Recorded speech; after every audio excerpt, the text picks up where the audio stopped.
Nancy, we're going to hand you over. It's National Compliment Day, I think. So, Gregory, what let's say? Let me look at you. What are you? Oh God, I can't tell lies. You're not lies. capable of compliments. All you're capable of is like the way you have your hair done. Remarks. Like the way you have your hair. Here we go. There you go. You can't do it. Do you know what's awesome, Lee? Do you know what's awesome? Me. You are. Oh, you're brilliant. See, you had to turn that negative into positive. I didn't. But I mean, you're always so. You know, so aggressive. Yeah, just be nice and stuff. Be nice. Can't do it. Have you any compliments? What about Caroline? Have you a compliment for Caroline? It's National Compliments Day, of course, as you mentioned. None for her too. Are you crabbing? Yes, I'm huffing. What about your listeners? No. No compliments for your listeners. Love them. See, look at you all of a sudden, boy. God, if I don't have listeners, if I don't have my mammy listening, that wasn't long stiffening your cuff. What? That wasn't long stiffening your cuff. What does that mean? I haven't a clue. Were they talking about spitting yesterday? Was it the people, all that hooking and stuff and all of that? That makes me sick. I don't like that spitting. Everybody was chatting about that yesterday. Hey, I don't judge, but I'd prefer not to walk in someone's flum. No, but not even. So we're done and dusted now with storms, are we? Yeah, well, for the time being, yeah. Jocelyn has jostled on through. Good day. You're the back of her. It was nasty last night too. There was two girls' names, Isha and Jocelyn. Yeah, well, yes, but they're all the names are named at the start of the year. In each country in Europe or somewhere, we all have choices of names that we can pick. Right. But we're fairly rattling through the alphabet. We're up to J, boys. God almighty, aren't we?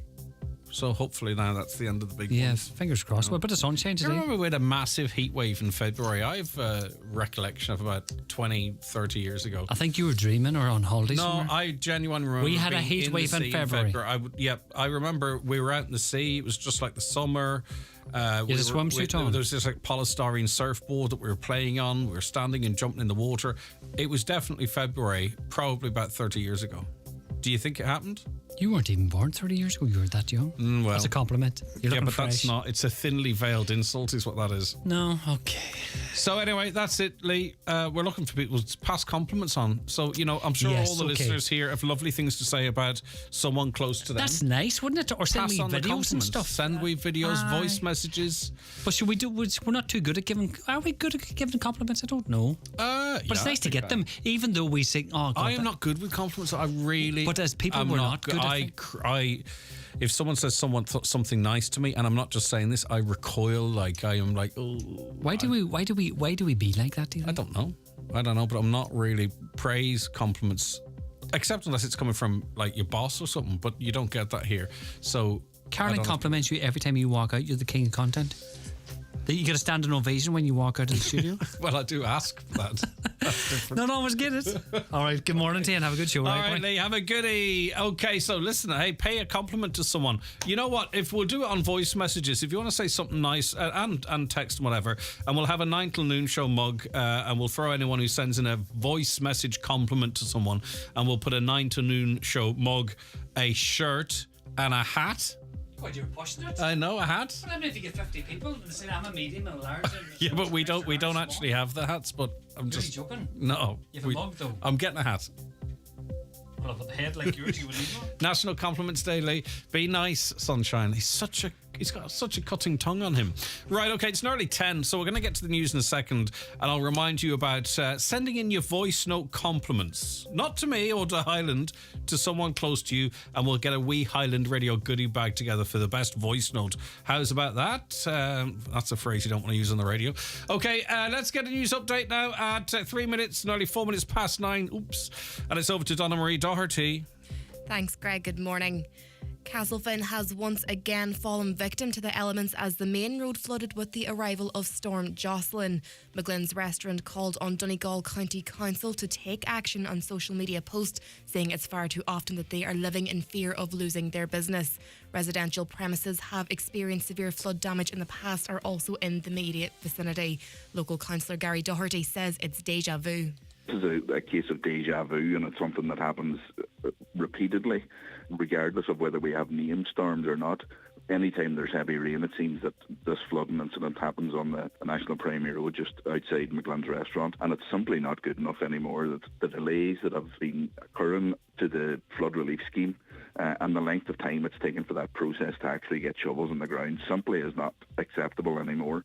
Well, thousands of Donegal homes and businesses are without power again this morning due to the combined effects of storms Jocelyn and Isha. Power is due to be restored over today and tomorrow. Brian Tapley from the ESB says it could be a couple of days before power is restored nationwide. We have restored supply to about 220,000 customers since the start of Storm Isha, but I suppose we're into the more difficult ones now where it's kind of a lot of repair work to restore supply to small numbers of customers. Arent has also reported a number of water outages across the country. Local updates from Arent and Donal County Council are on our website, highlandradio.com. A Donegal deputy has warned of the serious crisis in the Irish fishing sector. Marine Minister Charlie McConalogue has been asked to clarify the refusal of an offer by Denmark to resolve a dispute over mackerel, which would be worth almost €10 million to the sector and access for Iceland into Irish waters. Sinn Féin's fishery spokesperson, Deputy Padraig McLaughlin, says the government needs to step up to support the fishing sector. We have an industry in crisis. We need a government fighting for their future in Europe.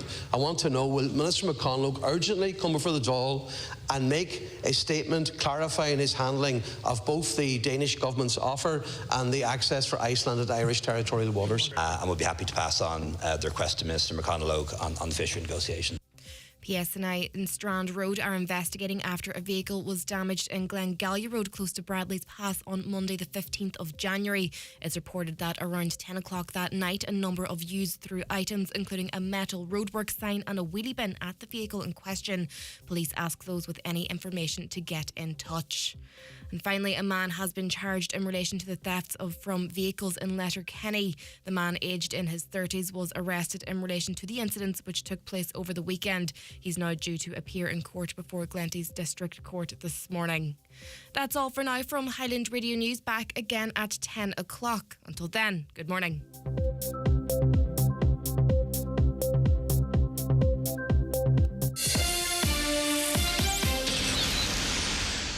Ready for the fight of the century. Watching telly versus cooking dinner.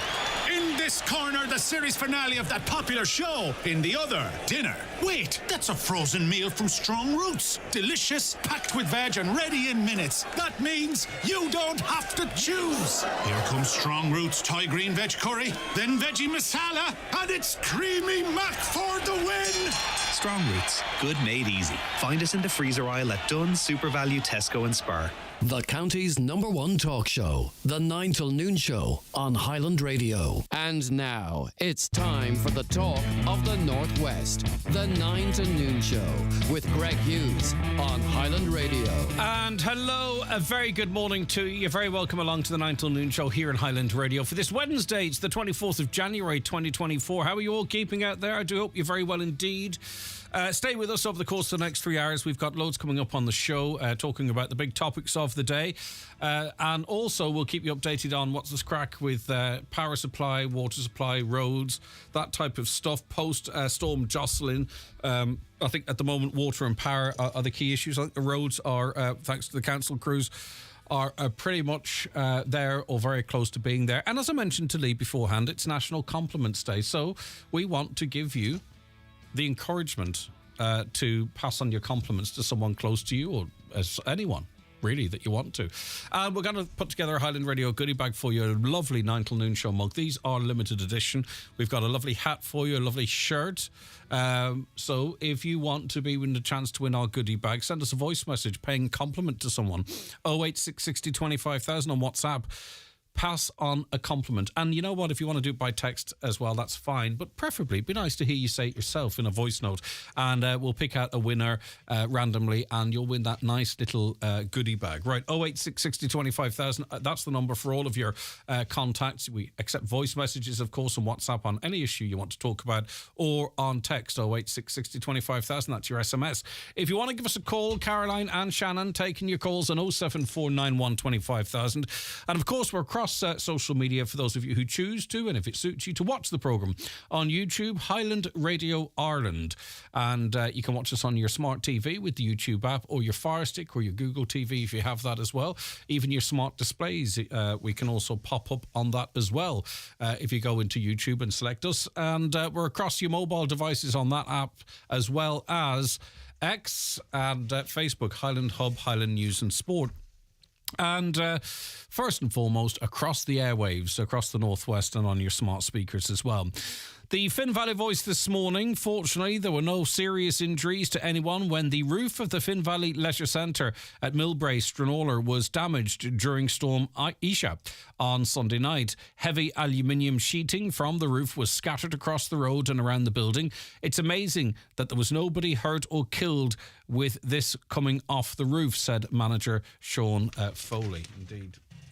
On to the Irish Times now this morning, and the government may not identify locations for proposed new reception and accommodation centres for asylum seekers before the local and European elections, according to government sources familiar with preliminary discussions on the subject. So under these plans being drawn up by Minister for Integration, Roderick O'Gorman, which a government spokesperson said yesterday would be completed within the next 2 weeks, it's proposed that about 6 large reception and accommodation centres for asylum seekers will be established by the state as a response to the current refugee accommodation crisis. So I presume the government would suggest that this would put an end to people being driven often under the cover of darkness to places, and obviously there's been local opposition to some of these moves. That being said, some might see it as a little bit peculiar, or not peculiar, I'm trying to choose the right word, disingenuous, I'm not sure if that's the word,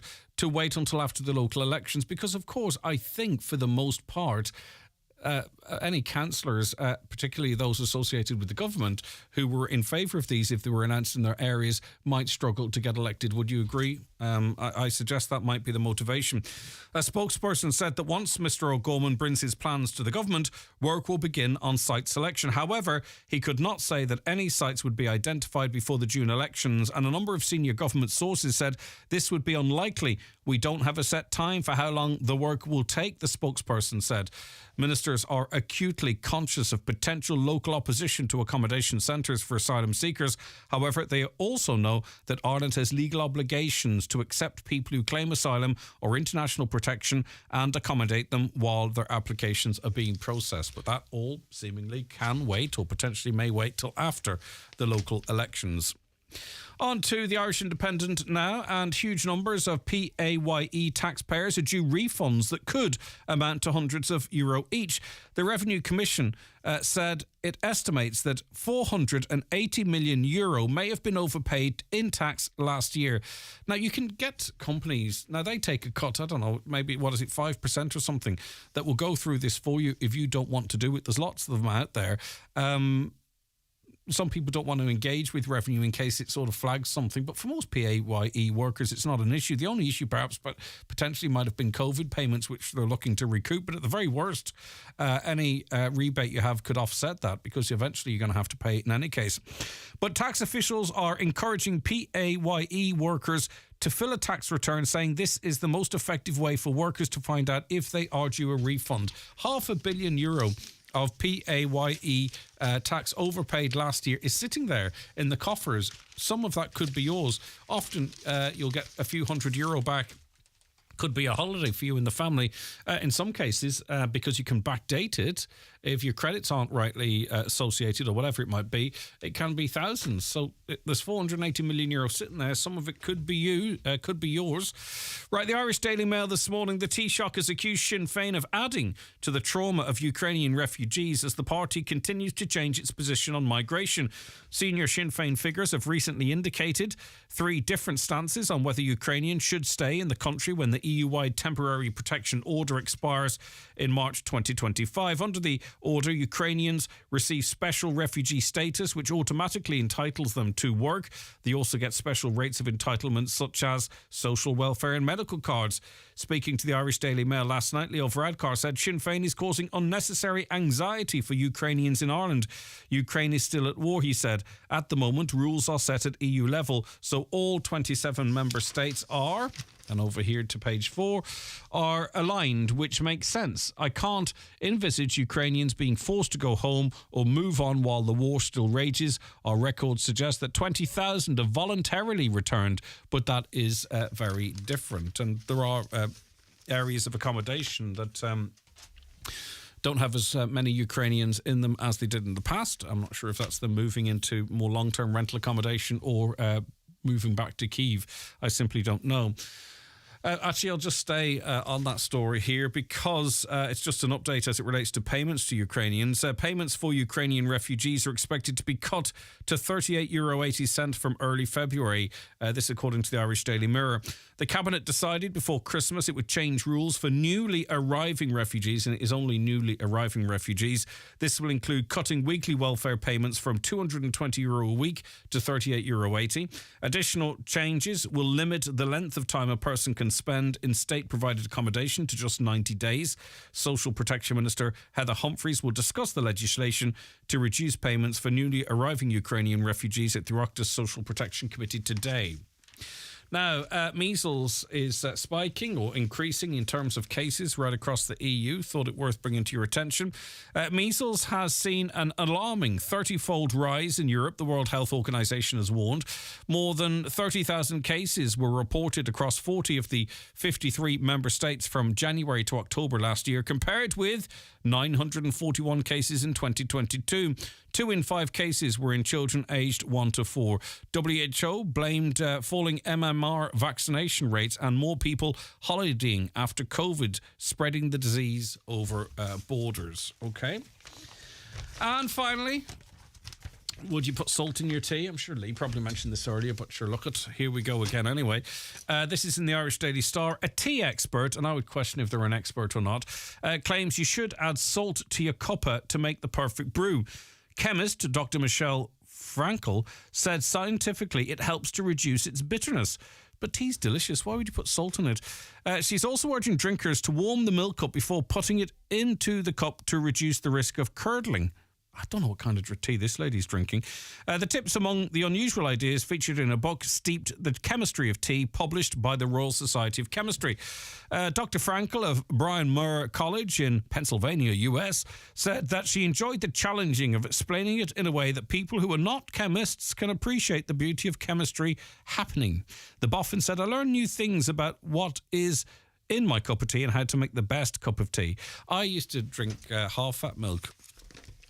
Because then I'd found that full-fat milk too creamy, and then I switched back to full-fat milk because it's better for Hudson. And, my God, I love it again now. It's amazing how you can become accustomed to one taste and then switch to another.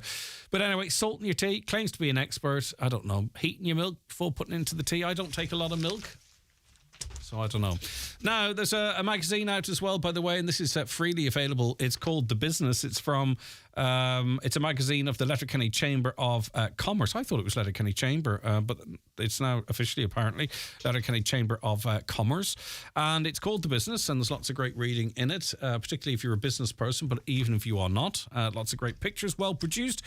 Keep an eye out for it. It features a feature on Martine Kelly, Business Person of the Year, Brodie Sweeney, the ATU Donegal, Annette Houston of FM Services, etc. There's even a picture of us in here. Highland Radio's featured in it.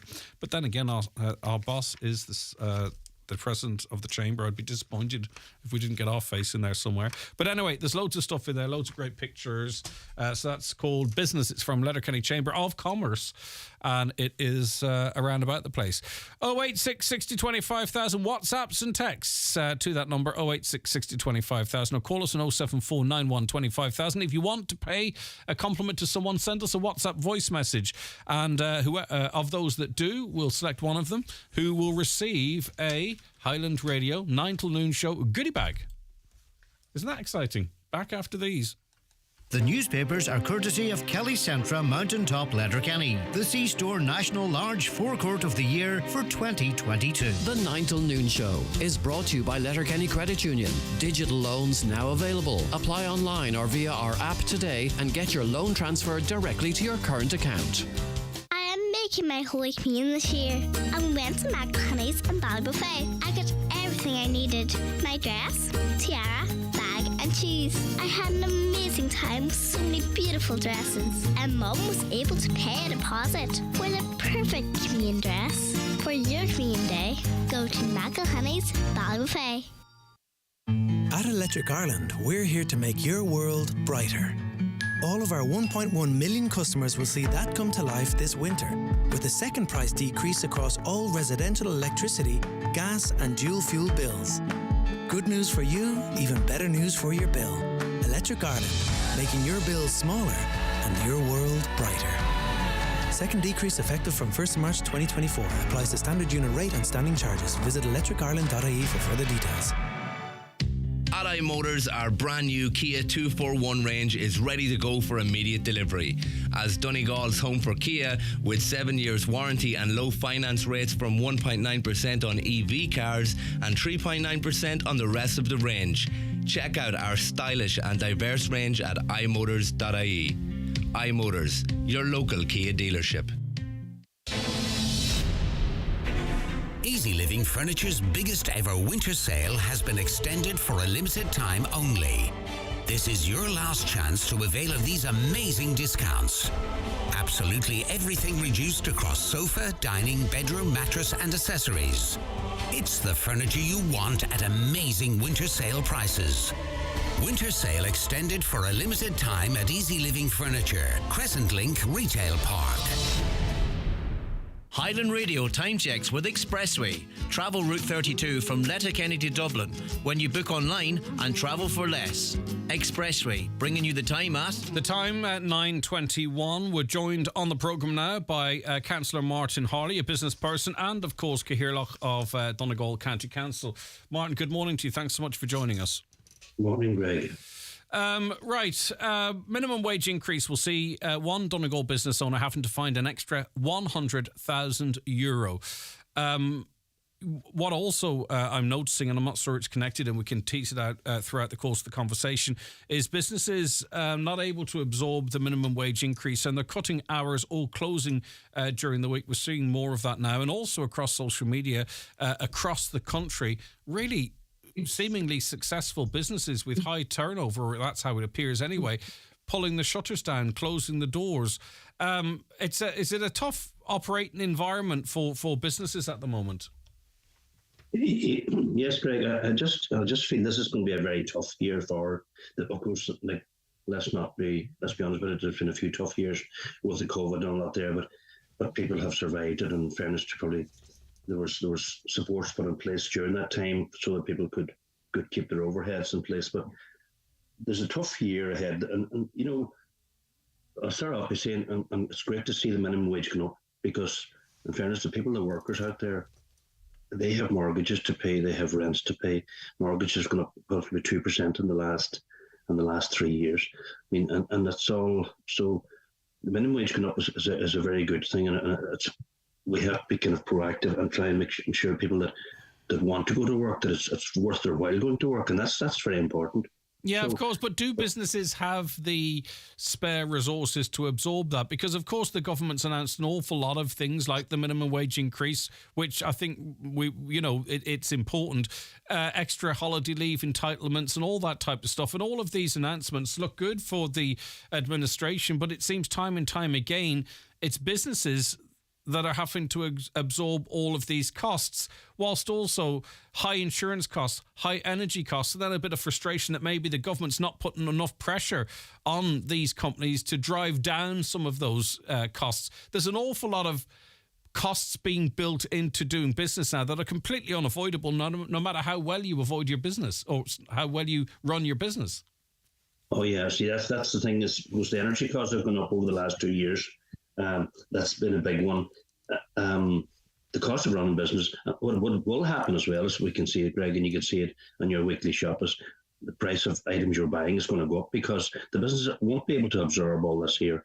And as you say, businesses that have been going very well for years are cutting back on days, they're cutting back to 5 day a week to ensure that they can survive. So there is challenges, of course, as well. There's another challenge as well, is during the lockdown, there was warehousing of tax debt, and that all has to be paid by the 1st of May this year, or some type of a plans and put in place the 1st of May. So that is going to be a challenge as well for some of the businesses that warehouse tax during lockdown. So the 1st of May is a big date for those people, and this is something as well that I've listened to from different business people out there over the last number of months. So the challenges of 24 are vast. The thing about it too, though, Martin, is you talk about the prices having to go up. Say, for instance, in terms of the multinationals, they're able to take prices down a little bit now, which that seems like a good thing on the face of it. But these smaller family-owned firms, I'm not sure they have the capacity to do that. And in hospitality, particularly, or in that sector, we are in a cost of living crisis as well. And the price of going out for something to eat for lunch has gone up to what the price of going out for dinner almost used to be a few years back. And going out for something to eat, it's becoming incredibly expensive. And I'm not really quite sure how much capacity is left there amongst your average Joe, and particularly here in Donegal, to absorb the rises that you perhaps feel are inevitable. So we are at a really nasty crunch point potentially for business. Yeah, we are at a nasty crunch point, and as well, what probably you'll see people doing as well, where people that might have went out for lunch twice, 2 times a week, that will maybe go out for lunch one day a week now. That's where they're going to see it, and that means that you're going to be less footfall in the premises, the cafes, the restaurants, the bars, all the other hospitality sector, and the shops that people would be buying maybe treats for themselves in shops that they'll say no, we're going to skip that this month. And that is the problem. So the turnover for all these businesses is going to be down, but their overheads are going to be up. And there's, we have the challenge within the. I was talking to 5 councillors from Kerry the weekend. The Lama conference was in Donegal town last weekend, and I would just have me sitting with five Kerry councillors on the Saturday night. And I was talking to them, and one of those guys near Killarney, he was saying that 12 businesses have closed in Killarney in the last 2 months. And part of the problem there is that 42% of all hotel beds in Killarney are not in use at the moment because of the fact that they're being taken up with people coming into the country who have been displaced from their own countries. So that's a massive challenge as well for the hospitality sector there as well. So when you hear of towns like Killarney, that's a tough, because Killarney is one of the, I don't know, I can't many thousands of bedrooms that are in Killarney. It's something like 5,000 or 6,000. Yeah, but what that means too is there's less capacity, but also what capacity is there, the price goes up. You know what I mean? And how many more summers can that, because cafes close, restaurants close that are next to hotels, news agents close, other businesses. At what point are we going to say that, particularly for the likes of Kerry and Donegal, both counties have the highest rate of refugees in the country, or one of the highest rates of refugees in the country. Both are incredibly dependent on the tourism dollar, so to speak. Where does this end? What needs or can be done? What are you calling on to be done?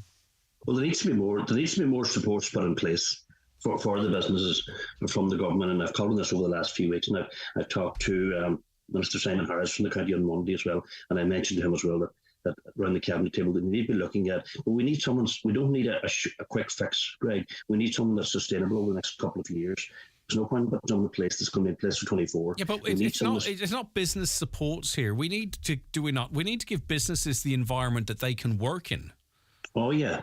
We do need to put because there's a lot of more employment law and all that there is coming down there. And to run a business now, the amount of paperwork that's involved in it is unbelievable. I mean, people think that if you're working for the business person, once they close the doors, that's it finished. That's far from it finished. They might have 2 or 3 hours of paperwork to do then, and at the end of every 2 months, they might have to spend 2 or 3 days getting their tax, all their dockets put in for an accountant to do up their tax for their VAT return every 2 months. That can take days as well. That they think that the business is closed for 2 days. So there's a massive amount of challenges there. The energy costs as well, something that I probably mentioned as well on the media there during the week as well, was that there are supports in place there that probably businesses don't realise through local enterprise office, that there's things that we could be looking at, maybe through energy cost savings and that we need to be doing. There's vouchers for online trading as well with the local enterprise office, things like that there that a lot of businesses may not realise that are out there that can be of some help to them. So you're saying that we need to get that message out there, whatever supports are there, they need to be, businesses need to be made aware of them. Okay, well listen, Martin, it's been an interesting conversation. I suppose, we've kind of gone through what the issues are, and you've made a few suggestions as to what needs to be done, but it sounds to me like you believe that the government needs to have a really strong look at this in the round, especially not just getting through this winter, but into the holiday period once again, and create a sustainable working environment for businesses? Yeah, that's what needs to be done for the next, as I say, it's not a short-term fix. This is something we need to look long-term. Interest rates will be probably rising again, so mortgages in places and the overheads is involved with that there as well. So there does need to be a long, hard think about this through the departments and send out a message that will keep people in business, because it's great putting up the minimum wage from $11.30 to $12.70, but that's no good to the worker if the business closes down, and that's my fear for the coming year. Or they get their hours cut, which is happening too. Okay, thank you very much indeed. That's Councillor Martin Harley, businessman on Cathaoirleach of Donegall County Council. Right, we're joined on the programme now by the owner of homes in Lochfern in Milford, PJ Doherty. PJ, thanks very much for taking the call. I know these things aren't easy, but we appreciate you taking the time to chat to us. How are you keeping? Good, Greg, thank you.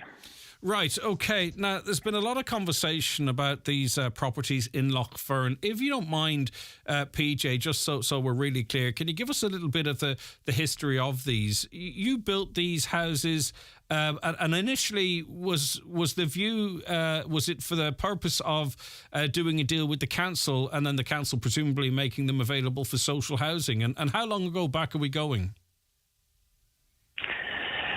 So 2019, before COVID and before the whole rise in prices in construction, Donegal County Council put out a turnkey package. And the gist of the turnkey package is that a developer with development land could approach the council under the turnkey package and say, I have land, I will build the houses for you, and we come up with a price. So we set the price at that time, and this is the price we can do it at. And then the council agreed. There was no contracts signed in this. There was specifically this turnkey package was until the houses were complete. The council could walk away or I could walk away. So there was never no commitment in this turnkey package. So we went on and we got our planning, which took 12 or 18 months. We built the houses, but in the period between getting the planning and building the houses, we fell into COVID. I think we were 1 week on site when COVID took place. And by the time we got back to start building the houses, our prices had skyrocketed. Till the point that we were very shortly back on site and we realised that the price that we had agreed with the council was never going to meet construction costs. And at that stage of the game, I alerted the Donegal County Council that this turnkey package was not going to work for me. And I believe throughout the county, there was multiple other developers in the same situation. So we never proceeded to... We completed the houses, but we never proceeded with the turnkey package with the council. And 14 months ago, I let the council officially know that I would not be proceeding with the turnkey package, and that the council, under that turnkey package, the houses was no longer available. Now they were still interested at that point in paying the 2019 prices, but due to the construction costs and what they give a small increase in prices, but fractional. It wasn't anywhere near what it needed to be. Right, so that was that initial. And listen, the reason there's no contract signed, it's to protect the local authority and the developer. It is common practice, that, PJ, isn't it? That it gives the opportunity for either party to walk away if need be. Yes, that was the way that turnkey package was set up. There was no commitment from either side. Like, I had to finance the development of the houses myself. The council gave no commitment whatsoever. The council gave no commitment whatsoever to the houses until such times as the houses are finished. Now, that's one reason. The second reason that I want to add as well, that contract didn't work, is at the same time that we were building these houses, the entire MICA situation broke out throughout the county. And we had the whole uproar in relation to houses collapsing with MICA. And inside that, the Donegal Council, inside that same turnkey package, the Donegal Council changed their approach to us and what we had to require. So what we had to require for blocks at that stage, now my blocks in Lochfairn Heights are perfectly fine. They've been all tested and everything's correct. My material came from WJ Chambers in Derry, and all our products is good. But what I will add to that is that the council, within that turnkey package, changed the whole rules of how we had to. They made us test the blocks, and they made us do different things that wasn't required under the original turnkey package. And that would mean if I had to finance them houses that I wouldn't be fit to finance them, because no finance company would take on the financing of them due to this extra testing and this extra rules and regulations the council put on. So in effect, the first turnkey package that the council released was it was not effective. It wasn't fit for purpose, so it didn't work. So it's not just the financial element of it; it is the extra regulations that would have complicated your financing options. Correct. Okay. Correct, and that was all added. That was all changed rather than what we tendered originally. So what we tendered originally and what the council wanted us to take over the line at the end up was totally two different things. Right. So then, there was that was adding a lot of extra loopholes to it. Okay. So and I presume there's conversations ongoing. I don't want to know your private business because you are a private individual. Is it fair to ask you? Can you give us any indication what percentage of an increase you would require from the 2019 agreement to make this viable to deal with the council directly? Is that possible, or is that compromising your private information? I have the figures in my head, but I don't have the breakdown of the stats, and I don't really want to be releasing the stats. That's okay, fine, that's all right. Listen, as I say, you're a private individual, so I won't push you on that. But there is an uplift there, obviously, as you've already outlined. What I will say is the deal that we have done with cooperative housing associations is still below today's caps for Donegal County Council. So what I will say is, if the council was to support cooperative housing association purchasing these houses today, the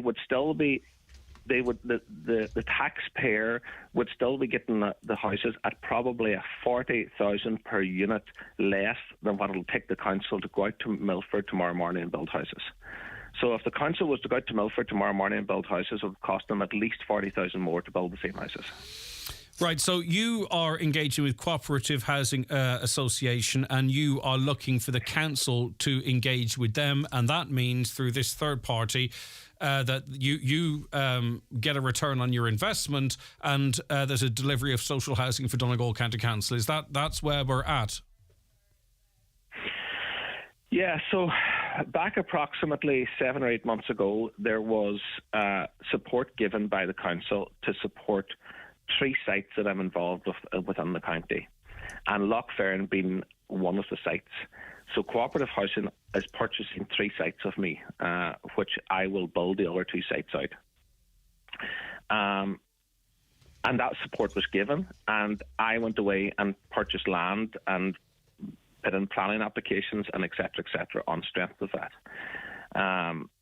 So then the next thing was, just prior to Christmas, we got word back from Lochfairn Heights that the council was no longer supporting it. Now, contracts has been issued to Cooperative Housing Association. The 2 solicitors are engaged with each other. The valuations has been done. Building control has been signed off. Irish Water has been signed off. The houses were ready to hand over.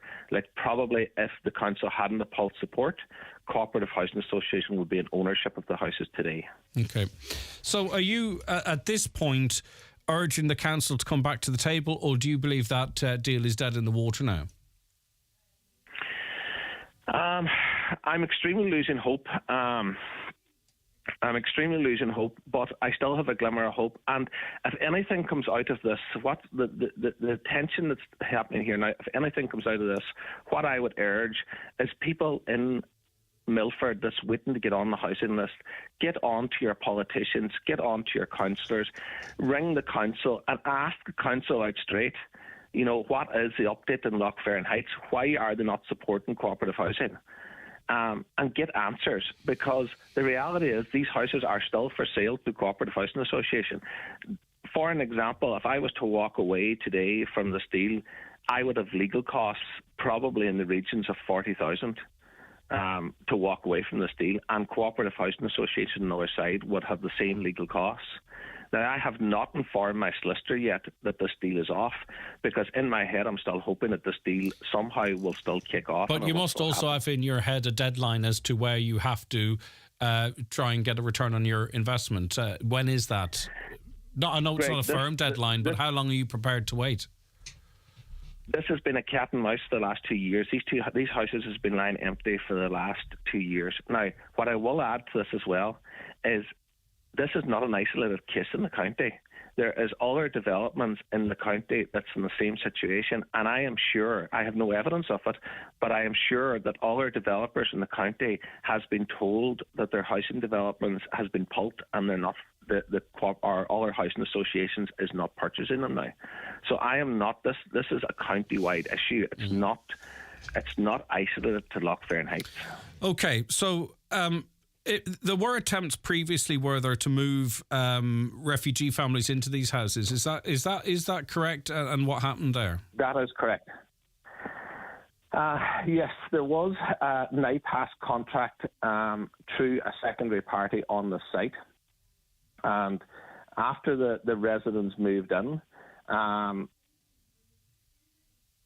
the department moved them back out again because these houses were earmarked for social housing. And there was a controversy. It stirred up a lot of controversy, and I presume, we can't say for certain, but I presume that was a factor to it. So the houses there now are lying vacant. There is some concern that you are now, two of them, you are preparing them to rent. Are you doing that as part of any particular plan? Is it just to try and get some money coming through?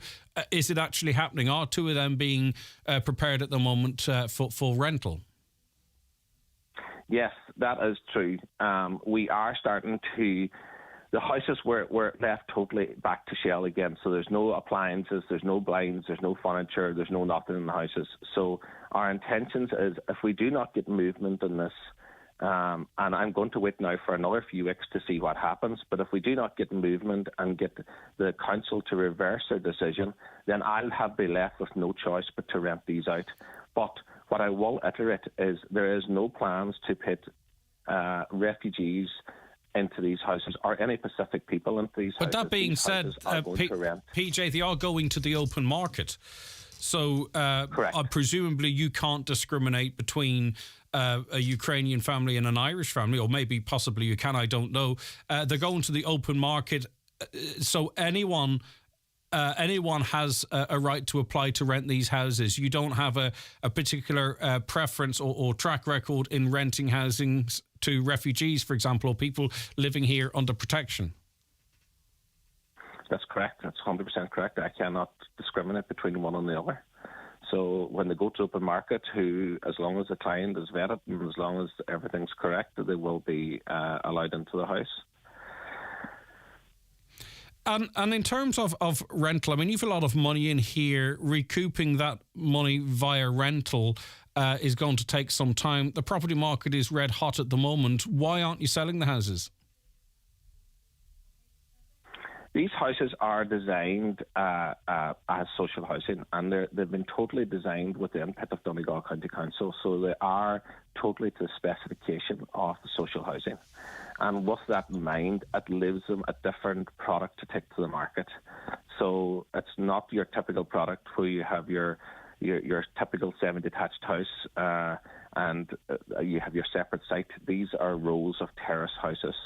So it's not the same product as me designing and developing a product for the private market. Okay. I'm just trying to cover every base here now, because obviously, you know, your words will be scrutinised, as would mine, and I just want to make sure I ask every relevant question. Presumably, then you can't, and some people would say I shouldn't even ask this question, but it's out there. You can't decide who goes into those houses as such. Is that what? So say all 17 houses in the future become available for rental. anyone who's living here, anyone who's the resources, anyone who has the right credentials can rent these houses as they can any house anywhere in Donegal. Yeah, that's correct. That's correct. Look, Greg, what I will reiterate here is my desire, and I really want to get this out to the people. My desire is to sell these houses to Cooperative Housing Association. We are way too far down the road with cooperatives. We're 6 months down the road with Cooperative Housing Association. They have spent a lot of money. I have spent a lot of money and getting this contract to where it is. The contract is on its 12th hour of going over the line. Understood. It only needed that last little letter of support from the Donal County Council, and as I say, by this stage, the cooperative housing would be in ownership of these houses. Ultimately, these houses were built to fulfil a need that still sits today in Milford. Mm-hmm. And I want to get them houses handed over to corporate houses to fill that need. Mm-hmm. If the houses go on the private market to rent, you are 100% right. They mightn't necessarily go to the people that need them in Milford, because when I put them on the market for public rent and its nature means that anybody can apply for them.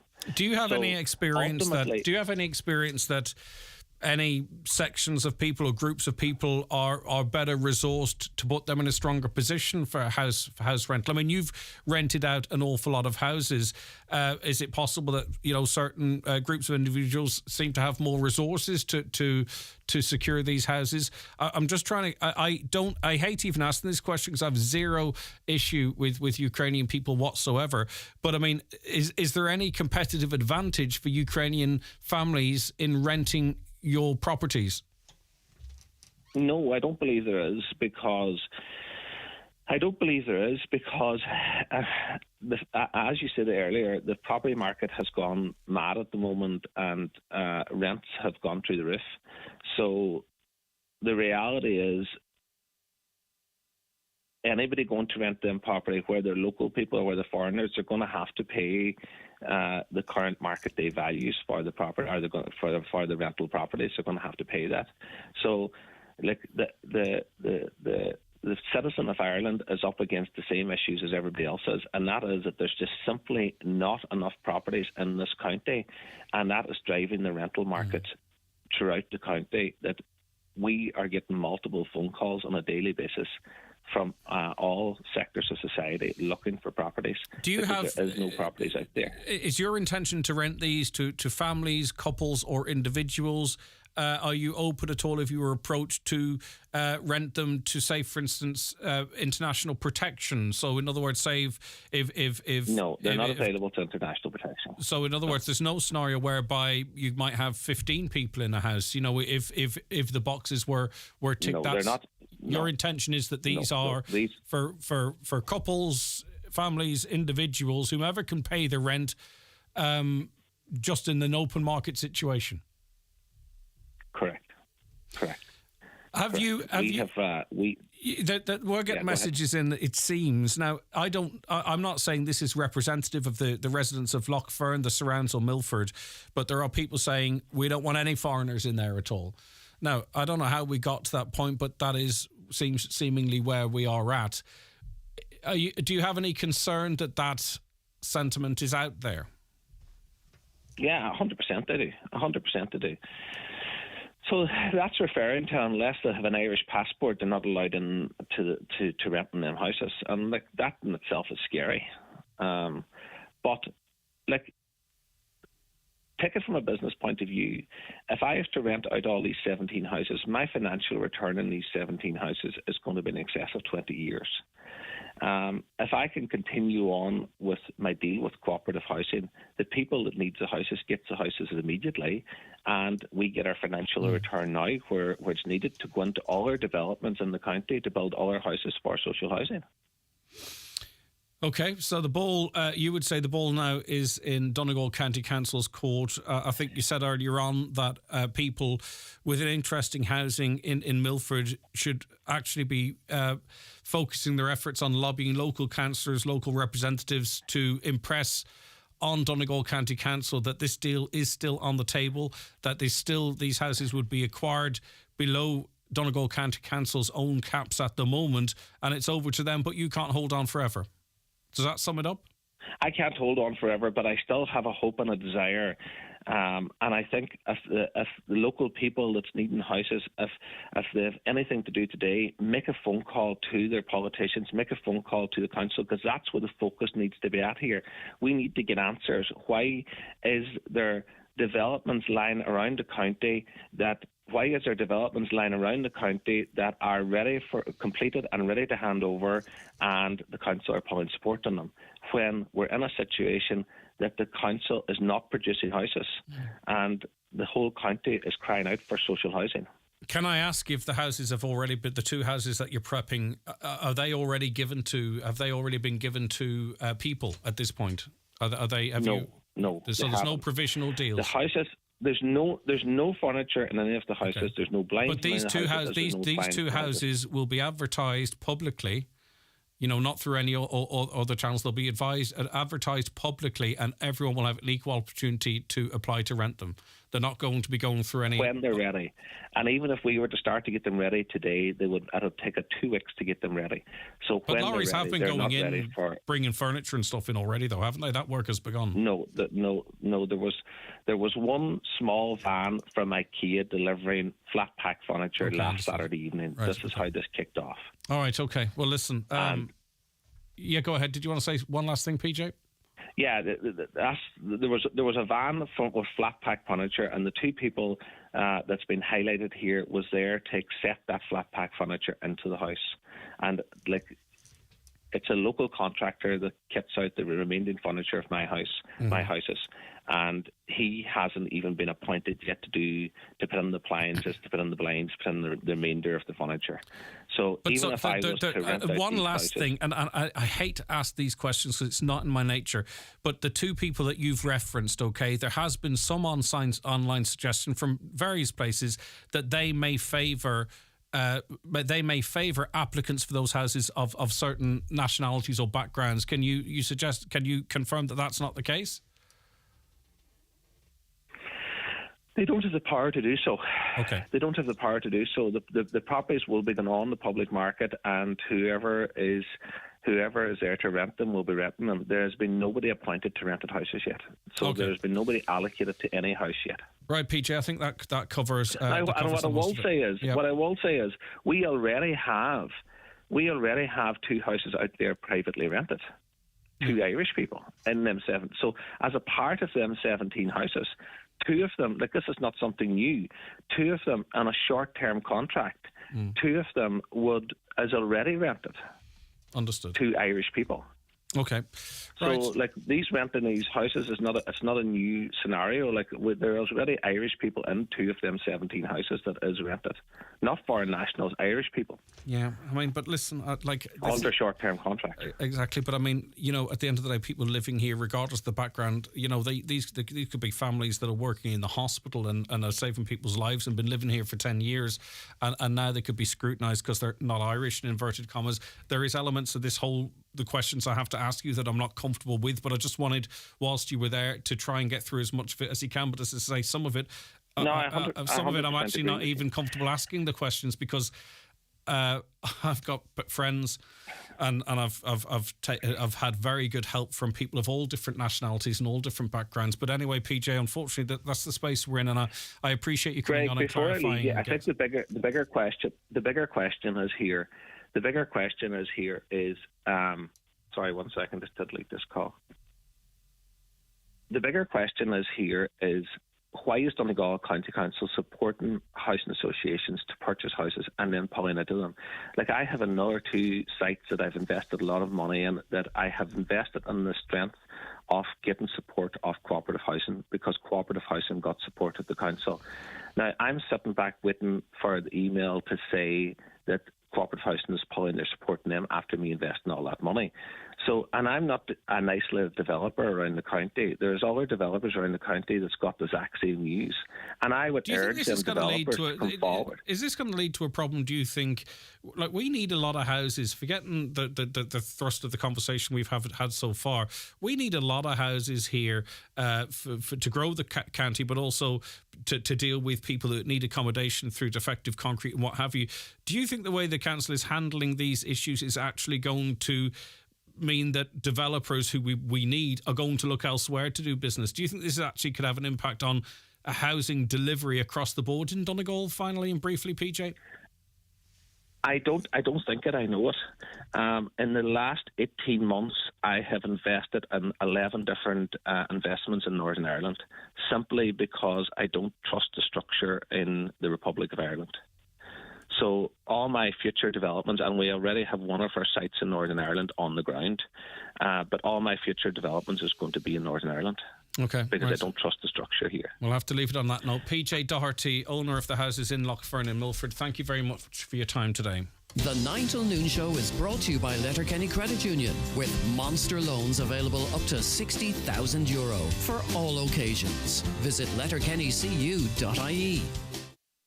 When it comes to electrical waste recycling, we're pretty good with the big items like fridges, dishwashers and TVs. But what about those mystery cables or broken mobile phones? We throw them in a drawer, along with that ancient laptop that just might come in handy someday. The good news? You can recycle anything with a plug, battery or cable for free. And it couldn't be easier. For a list of drop-off points and participating retailers, just go to mywaste.ie. Brought to you by the Government of Ireland.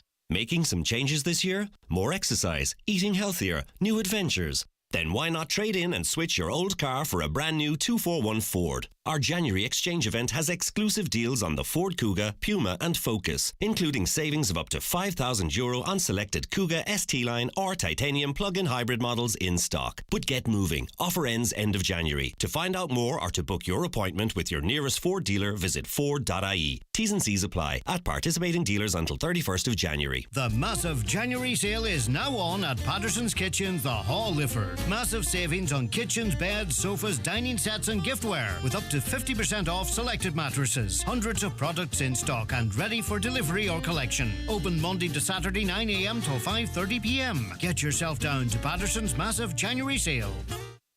Are the signs of aging creeping up on you? Are you not happy with the way you look or feel? At Letterkenny Medics Private Clinic, we're here to help you, offering Botox anti-wrinkle injections, derma fillers, skin bio injections, Botox treatment for grinding and clenching teeth, hyperhidrosis that aids excessive sweating. Let our doctors help bring back your confidence and look after what is important to you.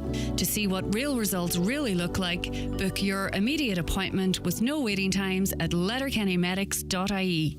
Letterkenny Medics, we listen if you want to talk. For all your training needs, Northwest Forest Services Training Department Ballybuffet offer a wide range of training courses from training bodies such as NPTC City and Guilds, QQI Lantra and ABA International. They also now do quad courses in line with the new guidelines and regulations for all quad users. If you have a group, they can come to you. For a full list of training courses and availability, contact Northwest Forest Service Ballybuffet on 074 9132033. The 9 till noon show is brought to you by Letterkenny Credit Union, with monster loans available up to €60,000 for all occasions. Visit letterkennycu.ie. Do you need a UK address? Save hundreds of euros on custom charges shopping online with Space Hub Dairy. We provide a full virtual address mailbox service for all your business and personal use. Save hundreds, possibly thousands, on custom charges with Space Hub Dairy. Call 048 71 87 8077 or online spacehubdairy.com for more details. Is that the new Opel? Yes, of course. Does it really look that good? Yes, of course. Is it fun to drive? Yes, of course. Is it packed with smart tech? Yes, of course. Can I test drive it right now at Heron Auto Opel? Yes, of course. The new Opel Corsa, now available. Hybrid and electric coming soon. See heronopel.ie for details. Fabric World Maydown Dairy biggest ever winter sale now on. On trend and in stock curtain and upholstery fabrics all on sale. Over 3,000 metres now half price or less. Free curtain design ready-made curtains up to half price and lining from £1. With fabulous rates on the Euro in store at Fabric World Maydown Dairy. Crawford Tiles and More Castlefin. January sale now on. Big reductions in store on tiles, bathware and wood flooring. Delivery and fitters available. Get that bargain while stocks last. Remember, at Crawford's we've got it covered for you. That's Crawford Tiles and More Castlefin. 914392. Brian Adams is back on tour in 2024. Join Highland Radio on our trip to Dublin to see the man himself at the 3 Arena on Tuesday the 21st of May 2024. Your trip includes luxury transfers, bed and breakfast at the 4-star Carlton Hotel Blanchardstown, your standing ticket to the show and a shopping trip to Dublin city centre the following day. Find out more on the outlet at highlandradio.com or call us on 074 91 25,000. Highland Radio weather updates brought to you by Grant. Building a new home? Choose Grant's A++ rated Airona air-to-water heat pump and Uflex underfloor heating. Visit grant.ie. Okay, so a much quieter day overall with moderate to fresh westerly, soon decreasing light to moderate southwesterly, mostly dry with a mix of cloud and sunny spells. However, well, scattered showers will develop. Temperatures today of 8 or 9 degrees. Donal's next with the news. Live, on air, online and on the Highland Radio app. This is Highland Radio News.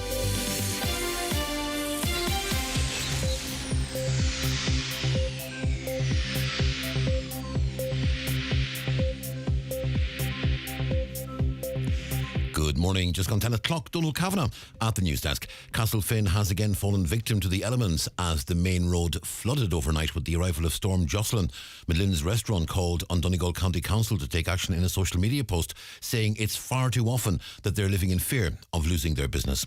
Residential premises which have experienced severe flooding in the past are also in the immediate vicinity. Councillor Gary Doherty says it's deja vu. This is a case of deja vu, and it's something that happens repeatedly, regardless of whether we have named storms or not.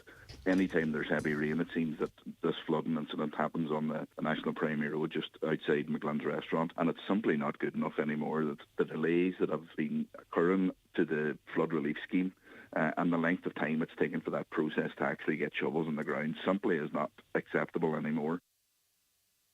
Meanwhile, there are 50 power outages across Donegal this morning. Each fault is affecting less people than in previous days. Uisce Éireann also reporting a number of water outages across the country. Local updates from Uisce Éireann and Donegal County Council are available on our website, highlandradio.com.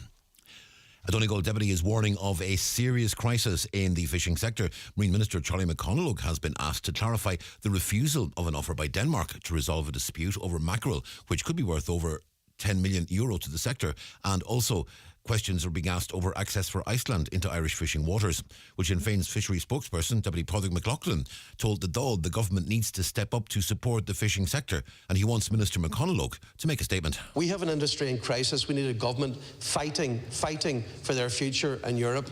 I want to know, will Minister McConalogue urgently come before the Dáil and make a statement clarifying his handling of both the Danish government's offer and the access for Iceland at Irish territorial waters? And we'll be happy to pass on the request to Minister McConalogue on fishery negotiation. The PSNI in Strand Road are investigating after a vehicle was damaged on Glengalley Road close to Bradley's Pass on Monday, January 15th. Aides reported at around 10 that night. A number of views threw items, including a metal roadwork sign and a wheelie bin, at the vehicle in question. Police are urging anyone with information to get in touch. Meanwhile, a man's been charged in relation to thefts from vehicles in Letterkenny. The man, aged in his 30s, was arrested in relation to incidents which took place over the weekend. They happened in the vicinity of Rafo and Convoy. There were also reports of attempted break-ins in the vicinity of Castlefin. The man is due before Atlantis District Court today. The Gaelic of Donal County Councils says 2024 will be a very difficult year for business, with inflation still impacting businesses at a time when footfall and turnover are falling.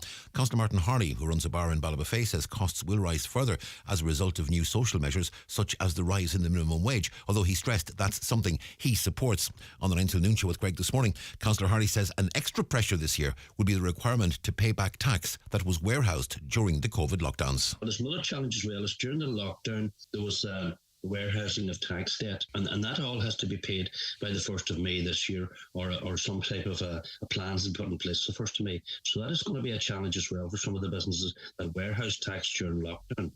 So the 1st of May is a big date for those people, and this is something as well that I've listened to from different business people out there over the last number of months. The challenges of 24 are vast. An internal HSE document has warned a continued recruitment freeze this year risks increasing waiting times and demoralising staff. Health bosses announced the move to extend the freeze to almost all staff last November in a bid to keep expenses down following budget overruns. However, the document released to the Irish Times under the Freedom of Information Act says the budget allocated for 2024 means a vast majority of vacant posts are not funded. Mick Malloy of the IMO Consultants Committee says it's very disappointing. These were posts which were approved and planned over the last couple of years. So it may be a specific post within a team, which now means the team itself can't function effectively. So if those individuals are working within a team structure which is helping to divert patients away from our overstretched emergency departments, then that new initiative just won't happen. Weather forecast, a much quieter day today than recent days, with moderate to fresh westerly winds, soon decreasing light to moderate southwesterly, mostly dry with a mix of cloud and sunny spells, well scattered showers developing with top temperatures of 8 or 9 degrees Celsius. Tonight, dry for a time with some frost possible. However, cloud, rain and drizzle will arrive later in lowest overnight temperatures of 2 to 5 degrees Celsius. Southerly winds light to moderate. Tomorrow, Thursday, dull and breezy with outbreaks of rain and drizzle. Some heavy bursts further west. Low cloud, hill and mist. During the afternoon, it'll brighten up somewhat, with rain and drizzle becoming patchier, relatively mild and humid. Top temperatures tomorrow hitting 11 or 12 degrees Celsius with a moderate to fresh south to southwest wind. Tomorrow evening or early tomorrow night, rain again will move in from the Atlantic. And that's Highland Radio News. We're back with news headlines at 11. Check today's news, of course, on our website, highlandradio.com. But for now, from the news team, good morning. The obituary notices this Wednesday morning, January 24th. The death has occurred of Desi Desmond Sweeney, 9 Cheshire Apartments, Long Lane, Letterkenny, and formerly of Salah Hagrain in Thorndale, reposing at his late residence today from 2:30 until Rosary at 9 p.m, and also tomorrow from 12 noon, concluding at 4:30, with removal going to St Eunan's Cathedral for reception prayers at 5 o'clock, reposing overnight for Requiem Mass at 11 a.m. on Friday, which can be viewed on the webcam for St Eunan's Cathedral. Interment afterwards in the family plot in Dromahol Cemetery. Family flowers only, please. Donations if wished to the Cheshire Apartments or Donegal branch of the MS. The death has taken place of Mary Gallagher, née Gallagher, Coolmine, Dublin 15, and formerly of Ballymaleal, Letterkenny, reposing at Cunningham's Funeral Home, Blanchardstown on Friday evening between 6 p.m. and 8 p.m. Removal on Saturday morning to St Bridget's Church, Blanchardstown, arriving for funeral mass at 10 a.m, followed by cremation at Glasnevin Crematorium. Mary's funeral mass can be viewed live on blanchardstownparish.ie. Family flowers only, please. Donations if desired to the Irish Guide Dogs for the Blind. The death has taken place of Seamus Stanley Casey, 183, Ballycolman Estate, Strabane, reposing at his home.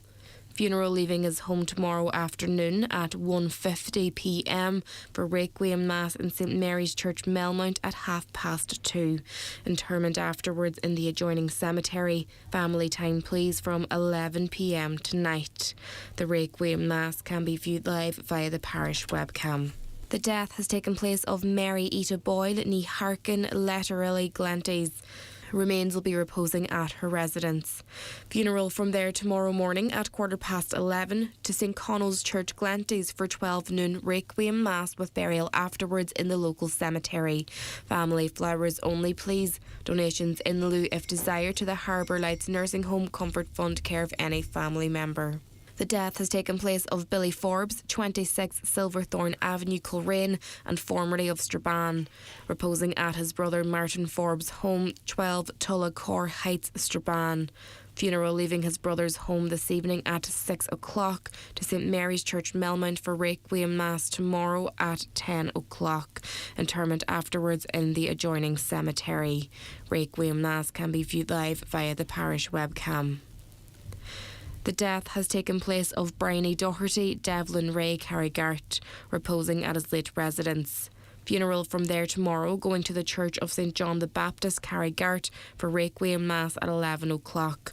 Interment afterwards in the adjoining cemetery. Mass can be viewed live on the Meva Parish Facebook page. Family time, please, from 10 p.m. tonight and before the funeral tomorrow. The death has taken place of Timmy McBride, Annagry and Bunbeg, reposing at McGlynn's funeral home today from 1 p.m. to 5 p.m, followed by removal to his own home with rosary at 8:30. Funeral tomorrow morning at 11 a.m. in Star of the Sea Church, Annagry, with burial afterwards in the adjoining graveyard. The death has taken place of Jackie John Thomas Wilkie Stranorler, Letterkenny and Garton Church Hill. Service of thanksgiving for the life of Jackie will take place in the Eternal Light Chapel of Rest Mountain Top this afternoon at 1 p.m, followed by interment in Garton Cemetery. For family information and more details regarding wakes and funerals, please go to highlandradio.com.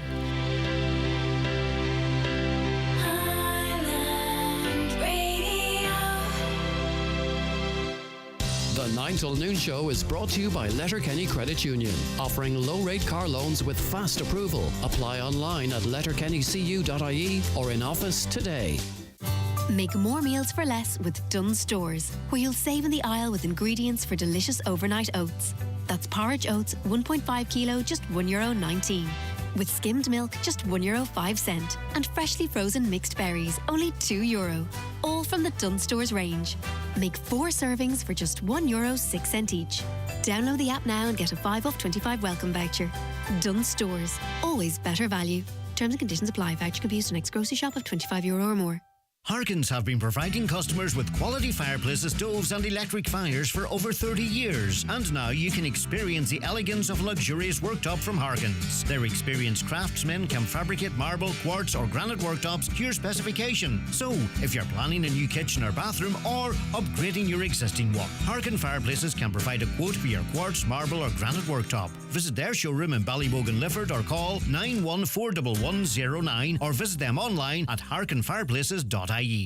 So he was like messaging me all night and then he just ghosted me. No way. Yeah. He was like, "You're so hot, I want to come over." Okay. And I was like, "Cool." And he was like, "I'm on my way, driving over right now." And then? Nothing. Phone use while driving can be deadly. Your phone, it won't kill you to put it away. From the Road Safety Authority, visit rsa.ie. PDO thread lifts and skin boosters, which rejuvenate the skin by improving facial contours, lifting and tightening the jowls, neck, cheeks and eyebrows, are available at Genesis Aesthetics and Skincare Clinic, Gweedore. To choose the right aesthetic treatment for you, contact Mary Ferry, your aesthetic practitioner. Also offering fat-dissolving treatments, dermal fillers and laser treatments for all skin conditions. Hair and makeup packages also available. Genesis Aesthetics and Skincare Clinic, Gweedore. 07495 32575. It's time to visit Ireland's newest Lexus dealership, Lexus Letterkenny. With 50 years of experience, you can trust us in this new era of electrification. Experience our all-electrified range, including the stunning ES Hybrid Saloon and our award-winning range of plug-in hybrid SUVs. And view our finance offers, including the all-new LBX. Start your 2-for-1 journey with Lexus Letterkenny Port Road. Lexus. Experience amazing. Okay, a caller says, how can you give PJ so much airtime? They don't believe what he's saying. There's a lot of questions out there and it's just trying to get them answered. Put the questions to him.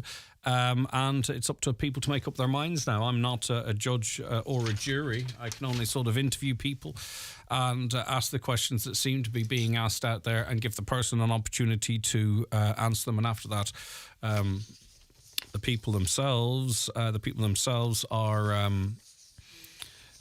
fit to make up their own mind. Greg, you should confirm that landlords do receive €800 tax-free payments for leasing properties to Ukrainian refugees, regardless of any extra money the Ukrainian family have. This is the ARP programme. Please confirm to your listeners. So you're saying, just to be clear and get back in touch with us, you're saying that in the private rental market, there's an additional €800 payment that a landlord would receive from a Ukrainian family that they would not receive from an Irish family, so to speak. Is that what you're saying? Just to be clear, and that's something that I can inquire about. That's why I was asking, and I asked the question quite directly: Is there are there any groups of individuals that have a competitive advantage? A caller says, the government is presently paying a high price for Ukrainian accommodation. Of course, the Ukrainians will be able to pay this higher price because it's the government who will be paying. The ordinary Irish people will not have the means to pay or compete with the never-ending pot for the Ukrainian accommodation. In fairness, these houses should be purchased for social housing for our own homeless. Now, my understanding is the government doesn't pay for private accommodation for families, individuals in this situation. Again, if someone can tell me how that's is the case, please let me know. But in the private rental sector, I was under the impression that they had to fund that themselves. There are, unless we're mixing things up, there is a scheme whereby you can rent your house for €800 a month. Can you also receive rent on top of that? You have to be approved by the council to do that. But this caller seems to be suggesting that Ukrainians in the private rental market, not hotels and what have you, like a family or an individual, that the government pays their rent in a private house for them. Let me know if that is the case. It's not something I was aware of. A mixture of comments obviously coming in. I thought the new rules were that anybody coming out or into work in the hospital can't wear their scrubs. I've noticed a few people doing their shopping still in their scrubs. It's most unhygienic. You don't know what you're taking out of the hospital, never mind bringing it in. COVID is still rampant. They could be carers as well, not necessarily from the hospital. The traffic lights from Killygordon to the Cross are not working. Please be careful, motorists, says another listener. Are any of the people complaining about the minimum wage increase actually living on the minimum wage? The cost of living has gone through the roof, so wages are worth far less in real terms than they used to be. Businesses want employees to work for unsustainable wages to keep their profits up. But some businesses are saying they don't have the space within their profits to pay this. Now, as I say, I only give information. People make up your own minds. They're saying, we can't pay your increase in minimum wage, so we're going to have to cut your hours. So you're getting the same money, but you're doing less hours, or some of them are closing their businesses during the week or for lunch or what have you. Some closing their businesses altogether. But I don't think it all comes down to the minimum wage either. I think there are many factors involved in this. Moyle Primary School in Cunningham hasn't opened at all this week. They haven't any electricity. Should schools not be given priority? They get some homework yesterday, but that was it. Are any other schools still closed? I can think of one other one, I think, that is still closed. We've no water since Monday in the Dubala Listilian Letterkenny area. We were contacted to say that there are waterworks in the area. Ishka Arent says that no work is going on in our area. There's no notice or explanation for it. Has anyone else been affected? I'll check to see if there's any notifications on their socials. Could Ireland leave the EU at any time, or are they indebted to the EU that they have to stay? Well, there's Brexit packages that Britain had to pay. There was money that they had to pay. I'm not quite sure. We are net contributors to Europe now. I don't know if that would work in our favour in that situation. You know, for years we would have received money, more money than we put into Europe. Now we put more money into Europe than we get out. Does that mean our debt's paid? I don't know. It's a question I haven't seen asked or answered before. 2 out of the 17 are Irish. That's great. That man, the same as the rest of landlords in this country. He's saying, but the other 15 are empty. So he's saying the 2 that were rented out so far, I'm not sure if they're 2 of the 17, but 2 that have been rented out so far have been rented out to Irish families. The other properties are vacant. Right. Hi, Greg. Now, see, the problem too is, I just have to be clear on this, because people go, you won't say this and you won't say that. There's certain things contained in text messages that I simply can't say, right? Because I would be liable and the station would be liable to be sued to say it. Now, I could go on Facebook and say it. I can go on Twitter and say it, or X. I could say it to people in the street. But there are certain things that I can't state on the radio. So someone is suggesting that the reason the reason sometimes that people pull out of deals with the council is because there's more money in providing asylum seeker accommodation. I was told by PJ, for an example, if I were to put that question to him, that he pulled out of it because of the rising costs through COVID and went back to the council to seek an increase. Now, you can go on and say on Facebook that that's not true, but I can't read out a statement that says that what he says was an untruth, because next thing you know, it gets sorted out in the High Court or wherever it might be. So I hope I know the people listening to the show are very clever and understand that, but there are different rules that apply to the likes of this platform and what can be said compared to social media, as an example. Right, okay, we're going to find out what the story is with the ESB and with the roads after we take a quick break. Was that milk still in date? I was muted on that call, wasn't I? Am I after losing my car keys? Most things we worry about never happen, and with Liberty Insurance you can worry less about things that do, especially when right now you can get a €40 retail voucher if you buy your car insurance with Liberty Online, so you're free to worry about literally anything else. Did I send that to the entire group chat? Or not worry at all. Less worry, more liberty. €40 voucher offer is valid for new private car policies only. Purchased before January 31st, 2024. Acceptance criteria, terms and conditions apply. Liberty Seguros, Compañía de Seguros y Reaseguros S.A. Trading as Liberty Insurance is authorized by the General Directorate of Insurance and Pensions Funds in Spain and is regulated by the Central Bank of Ireland for conduct of business rules. The county's #1 talk show, the 9 till noon show on Highland Radio. It's time for Vision Ireland Bingo on Highland Radio. It's Wednesday, 24th of January. Playing on a blue sheet. Reference number is S18. It's game number 4. The numbers are 32, 84, 65, 1, 88, 48, 3, 67, 11 and 13. Phone your claim to 91048333 before 8 tonight, leaving your name, contact number and the name of the shop where you purchased your book, and we'll call you back the next working day. Get all your Vision Ireland Bingo information at highlandradio.com. At B&Q, get 4 for 3 on flooring and 20% off wall and floor tiles. So from perfect porches to chic showers, transform your home for less. Shop in store or online. You can do it. Exclusions apply. Value of every 4th item per single transaction and descending price order deducted. Ends 31st of January. See DIY.ie. We often make New Year's resolutions involving healthy eating, only then to break them.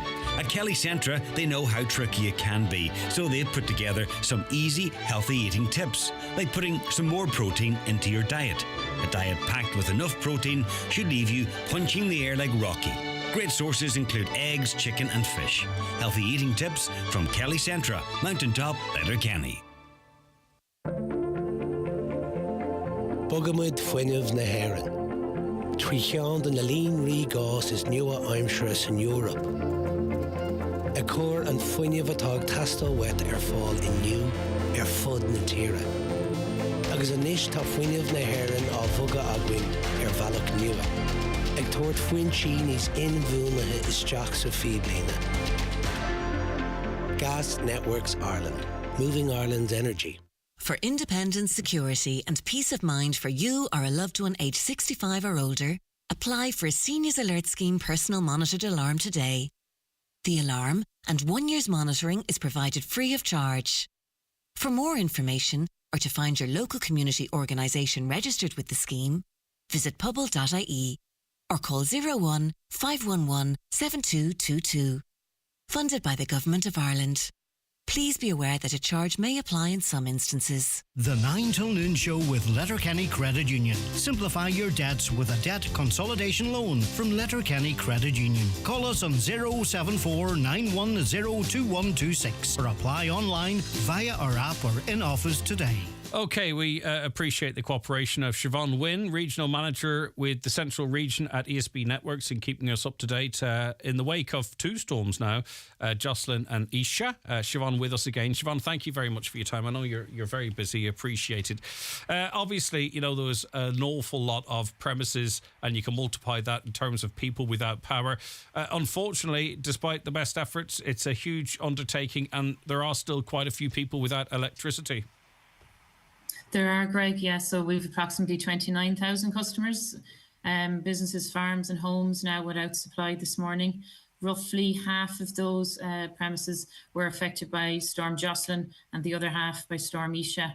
So we have restored power to about 200,000 customers at this point, but the restoration effort now is continuing this morning. I suppose one of the most significant outages is in the Mayville area. 1,600 people affected there. Work ongoing, I presume? Yes, work ongoing, absolutely. So again, the worst affected areas continue to be the northwest and the west.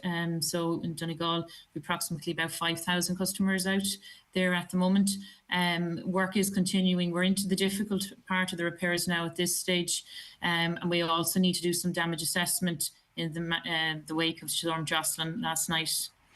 If you look at the map, there's an awful lot of sort of the red triangles. You click into them, 10, 12, 20 customers. Is that where it starts getting more technical, more complicated? And maybe, with the best will in the world, that people in those areas, some of them may have to manage their expectations as to when power will actually be returned? Yes, yeah, absolutely. Yes. So the way we try and deal with it is we try and get as many customers back as quickly as possible. So at this stage now, after 2 days of restoration, we are getting into the faults that will only impact a small number of customers, but they can actually involve quite a lot of work. So we're dealing with quite a lot of timber on our lines and a lot of broken poles. So the effort gets more difficult now for the remaining customers that we have out. And can you give any sort of rough time frame as when you might expect to have the majority, as much as is possible, back on the grid working? Well, we're working to try and get as many back again tonight, but realistically, we are talking another couple of days, right, in terms of restoring power to everybody. Okay, and obviously you would know, Siobhan, and finally we would get contacts from special cases, as I've mentioned in the past, people on medical equipment, and we talked about registering as a vulnerable customer, but we are where we are right now. The individual attention like that there is not necessarily possible, is it? 'Cause that house could be, 14 houses down a chain, I presume. Yes, exactly. Yes, and we do appreciate there's difficult cases out there, but it's difficult to target those premises. So we are working to try and restore power to as many people as possible. But it will, those customers could still be without power for a number of days. So they do need to make sure they've alternative arrangements in place. Okay, Siobhan, thank you for your time. Siobhan Wynne there. We're also joined on the programme by Brian Cannon, Director of Roads and Transportation with Donal County Council. The clean-up is still ongoing from the first storm. There was concern what impact the second storm might have. Brian, I don't hear all the information, but it seemed to be there were a couple of instances, but not widespread problems last night, though you're the man that will know. Yeah, good morning, Greg. Yeah, luckily enough, no, we weren't overly impacted by Storm Jocelyn. We probably had somewhere in the region of a dozen trees down in different locations across the county. Many of them were dealt with yesterday evening, and then again, crews are back out again this morning dealing with others, and some are still ongoing. Still a few issues with some of utility poles or wires in some locations on roads. But as you heard from the ESB earlier, their crews are out and they're working hard and working on a priority basis. So they've done some fantastic work along with our crews to clear all of the work over the last number of days. But it's if a member of the public again comes upon a tree that may have come down overnight but hasn't been reported as yet, don't hesitate to contact the council and report that. Does that apply also to trees that look precarious?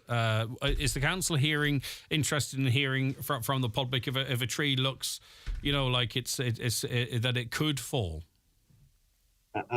Absolutely. If a member of the public has a concern, about a tree along the roadside, absolutely, and let the council know about it. Also, if they're a local and they know the landowner, mention it to the landowner as well, because the landowner does have a liability in relation to trees on their property, and that to check trees on their property, and that if something were to happen, they could be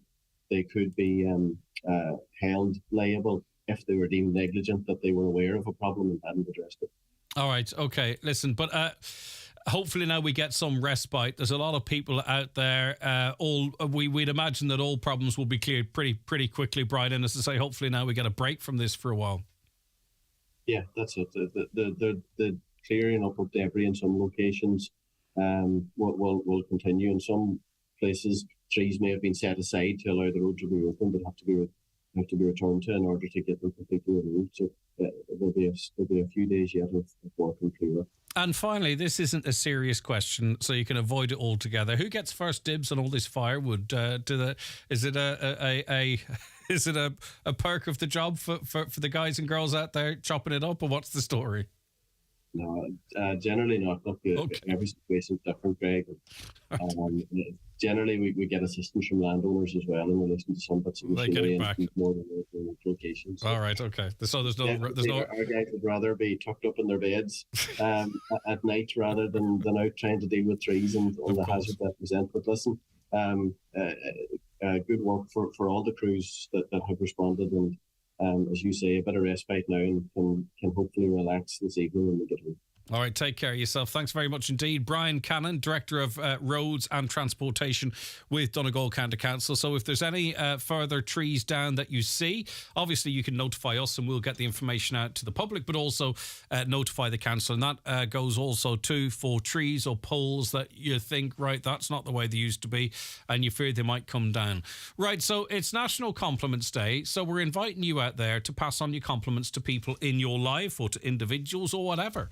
And we have got together a no expense spared lucky bag, goodie bag from Highland Radio. We're going to throw a 9 till noon show mug in there, which is actually really quite limited edition, you know, because Caroline's broken most of them. We also have a lovely beanie hat for you and a nice shirt. Would you like that? All you have to do is, to be in with a chance to collect that, all you have to do is pay someone a compliment. Have you ever had it as easy? You're all very shy out there, you know, to where are my WhatsApp voice messages? I want them. I sound like Nolan now looking for that interview. But anyway, Pamela has sent a message in to us, a voice message. She's in the hat for this lovely prize. Let's see what Pamela has to say. I want to compliment a great bunch of adult learners completing an ETB special needs assisting course. I'm their tutor and they've made my job a pleasure. They're Lumbani, Thomas, Kieran, Sebs, Arent, Caroline, Hilary Ann, Mark, Amber, Kevin, Sarah Louise and Letty, and I wish them all the very best on their placement. And if I forgot anyone, I'm sorry. Oops, I forgot Precious. Best of luck. Thank you, Pamela. How could you have forgotten Precious? Well, you remembered in the end. Okay, so that's from Pamela there. She's in the running. That's what we want. Isn't that lovely? A nice voice message in your own words, paying tribute or complimenting someone on this, that is National Compliments Day. Donal came in as a handover for the 10 o'clock news, and he says to me, "You're looking well today." I looked at him as if to say, what is going? Is this man losing his marbles? What's going? Why is he saying this? And I have to think quite quick on my feet. I couldn't work out, why is Donal saying this to me? Do I look sick? Do you know when you look sick and someone says you look well and you think, what? So obviously I got all paranoid, and then the penny dropped and I was like, all right, still awkward. Thanks, Donal. But he knew exactly what he was doing. All right, so send in your voice WhatsApps, paying a compliment to someone, and we'll put you in that for that Highland Radio goodie bag. Okay, we do have to take a very quick break. Our next guest is on the line. Watch the show live now on YouTube, Facebook and at highlandradio.com. Nutrius XL Yo with Lamb and Nutrius Yo with Lamb Crunch are formulated to ensure a vigorous lamb and excellent milk yield. Avail of our lambing season offer. 25 kg bags, buy 10, get 1 free. And €15 off per tonne in bulk. Available at your local Homeland store. Visit nutrius.ie for full nutritional information. Mar a bhfuil tú compórtach ag déanamh rudaí ar líne, níl tú déanaar. Cláraí ar cuarsa scileanna digitacha le de bhard éidicas agus eilúna áitiúil. Takes our learn, Sir in Ashka, he kuikate kuiga, and cursa Sir in Ashka a aimshuing ardich. Le takiak do realtus na heren, exalus agus egantaintus orafok. For day-to-day healthcare needs, generations have trusted the experienced staff at McGee's Chemist Letterkenny. From coughs and colds to aches and pains, from vitamin supplements to first aid essentials. McGee's have what you need when you need it, with a full prescription service available daily. McGee's Chemist, Main Street, Letterkenny. For healthcare help and advice you can always trust.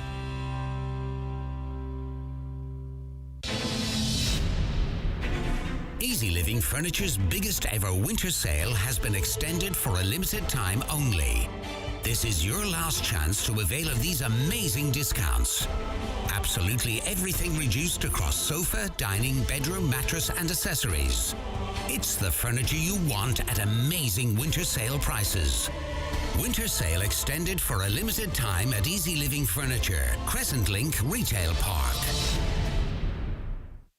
If you need a new laptop, enjoy super fast performance and seamless multitasking with Avita laptops at Ben Sweeney Euronics.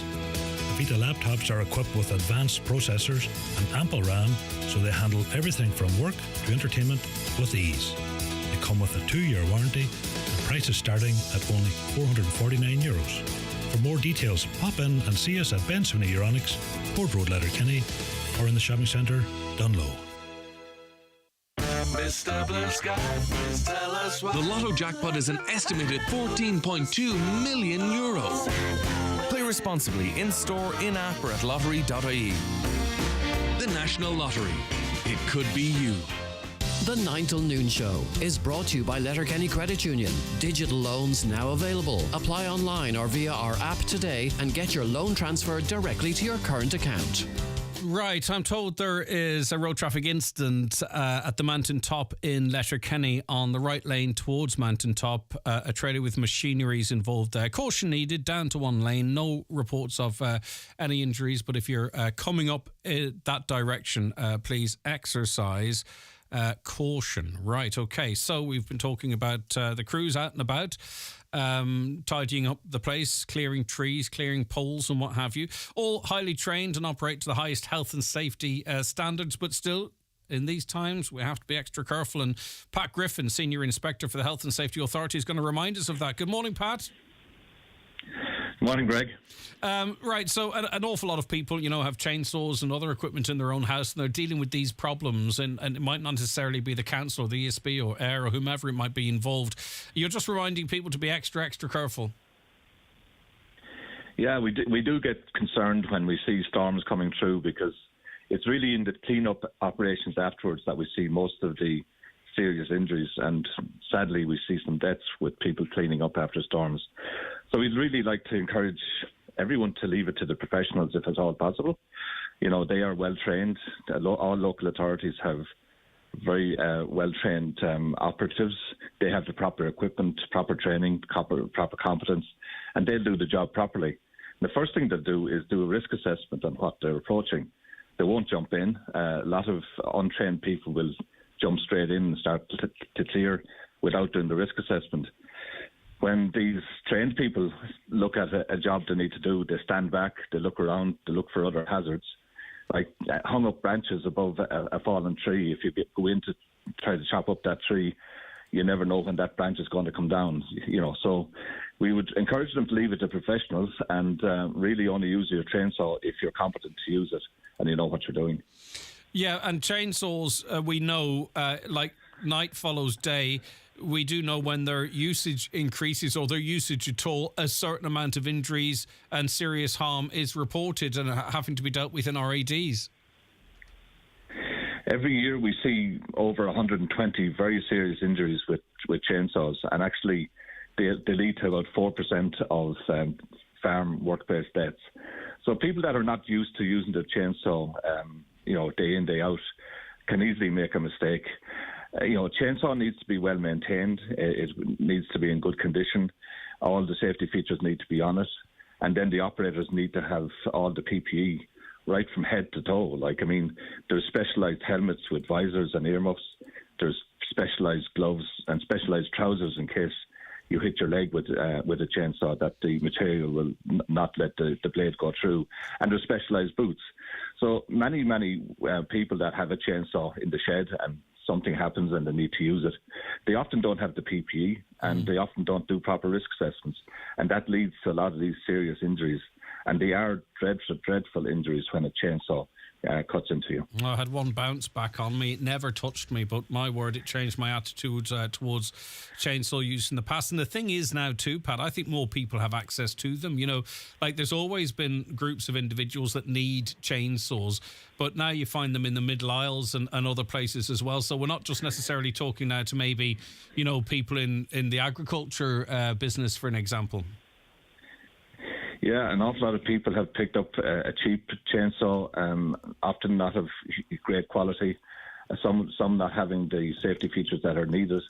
And we'd encourage people, you know, they need to get training. If they're going to use a chainsaw at all, they need to get training. And, you know, it's fairly extensive training to be a good chainsaw operator. I mean, the basic training package is 5 days. There are shorter courses, 2-day training courses, which will just train you how to maintain the chainsaw and maybe cut up timber for firewood. But the use of a chainsaw is very specialised. And when we see storms running through like that, we all know that there's going to be trees that are, you know, wind-blown trees that are in tension, that they're not fully broken, or branches that are badly damaged but not fully broken. Even an experienced chainsaw operator would prefer not to have to deal with wind-blown trees. These are called widowmakers, and they're called that for obvious reasons. There's tension within the tree, and when you go to cut it, it can spring and release that tension, and it can cause very, very serious injuries and fatalities. So yeah, for sure. If you have a wind-blown tree, you know, get the experts in to deal with it. You can't turn back the clock when you go at these things and something happens. You know, it's too late then. Yeah, and finally, we were trying to encourage people, of course, to use in a lot of activities, the less you do them, the less likely you are to come a cropper. But unfortunately, with something like, which is highly skilled, the use of a chainsaw, people tend to use them infrequently and haven't done any updater courses or what have you. You know, so it's one of those activities. The less you do, you know, the more danger potentially you're in. Absolutely. If a chainsaw is sitting in the shed for the last year and you haven't used it, it's certainly not in any good condition to use it in the first place. You really need to get it out, sharpen it, put certain oils in it, and a sharpened chainsaw is far safer than a blunt one. So, you know, we are encouraging people, you know, not to take on things that could cause them injuries. You can't turn back the clock. Try to assess what you're doing, make sure that you don't put yourself at risk. You know, professionals will come in and look at it and they'll decide that there has to be an exclusion zone here, that people can't enter this area. They look for fallen cables. They look for hung up branches that could come down at any moment. You know, untrained people will go in straight in and start working, and next thing, branches start falling down around them and can cause very serious injuries and fatalities. So we are concerned. Yeah, we've seen images in papers where farmers using chainsaws with no PPE, or people around cleaning up after storms with no PPE. You know, that's a recipe for disaster. Okay, Pat, good advice. Thank you. Pat Griffin, Senior Inspector for the Health and Safety Authority. On to some more of your comments here. I live in Ballybofey. We've had no water or electricity for a few days. I want to hugely thank all the people involved in returning all those services to our homes, which I have taken for granted. Hi, Greg. I live in Listillion in Letterkenny. Our water went off on Monday morning, 10 a.m, came back 2 p.m. yesterday and was off this morning again. Thankfully, it's back on the last half hour or so. Fingers crossed indeed. Yes, correct. It's called the ARP programme. This payment is paid directly from the government to the landlord on behalf of the Ukrainian refugee tax-free. The Ukrainian refugee can top up this payment. However, that payment is then taxed at the normal rate of 52%, unlike the €800 payment, which is tax-free. However, it must be added, says this listener, that this payment presents substantially less cost to the exchequer than if this refugee couple or refugee family were accommodated in a hotel setting, etc. Okay, thank you very much for that. Right. Hi, Greg. Just let the listeners know that I think you can claim compensation from your electricity company provider if you're left without power for more than 24 hours. I'm not contradicting you, because I would never do that, because often people know way more than I do. I think, though, there are certain circumstances, are there not, that might not be a runner. And I don't know what the ESB could do better than they're doing now in that situation. But look, it's certainly something maybe perhaps worth digging into. Uisce Éireann continues to provide detailed real-time and local information about water service and supply issues on water.ie. The Uisce Éireann Customer Care Helpline is open 24/7, 1-800-278-278, and updates are also issued via Facebook and X at IW_care. Hashtag IW Donegal's useful there as well if you're on X. That must be in the place of an interview that they didn't want to give us. Okay. Right, I'll tell you, I have Sean McCluskey, who I'm going to go to after a very quick break, because if I take this break, it means then we can chat up to 11. So I'll be back with Sean in a couple of minutes. The 9 till noon show is brought to you by Letterkenny Credit Union, with monster loans available up to €60,000 for all occasions. Visit letterkennycu.ie. Boots Best for Less, here to help you save more on the products you love. Whether you're flirting with a new look, ooh, look at you, practicing a little self-care, or blushing over new beauty. We're with you for getting the best and nothing less. Shop the products you love at prices you love even more, and get the best for less at Boots. Boots, with you for life. See boots.ie for details. The life of a Charlie's chip is never dull. Once they're selected, they're off to Charlie's, where they lose the jacket, have a nice wash, and once they get into shape and get ready, out they go to meet the public, side by side with a nice burger, some fish or chicken. Enjoy Charlie's chips to sit in or take away daily from 12 to 8 at Pierce Road, Letterkenny. When the hunger hits, pull into Charlie's. A new year, a new floor. At Floorit, we offer quality solid, semi-solid and laminate click vinyl wood flooring, together with a vast choice of parquet herringbone flooring, all fitted and tailored to your needs. Call in today and see for yourself the fantastic offers available this January. Call Floorit today on 087 161 7008 or visit floorit.ie. Do you need a UK address? Save hundreds of euros on custom charges shopping online with Space Hub Dairy. We provide a full virtual address mailbox service for all your business and personal use. Save hundreds, possibly thousands, on custom charges with Space Hub Dairy. Call 048 71 87 8077 or online spacehubdairy.com for more details.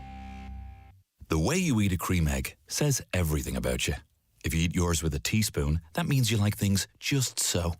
You turn up the TV in even numbers. You pronounce chorizo, chorizo. And if you find a shirt you like, you buy 10. Search Cream Egg Test to find out who you really are. Cadbury Cream Egg. How do you eat yours? Highland Radio weather updates brought to you by Grant. Building a new home? Choose Grant's A++ rated Aerona air-to-water heat pump and Uflex underfloor heating. Visit grant.ie. Okay, so it is the calm after the storms now. Wednesday, a much quieter day overall, with moderate to fresh westerly, soon decreasing light to moderate southwesterly. Mostly dry with a mix of cloud and sunny spells, though. However, well-scattered showers will develop, highest temperatures of 8 to 9 degrees. Now, I often say to you, this is your programme, this is your platform, and we welcome any contributions or what have you. I think that's how, Sean, I'm speaking to you. And you sent me a message on Facebook. And now we've set this interview up, and that's how it's gone, isn't it?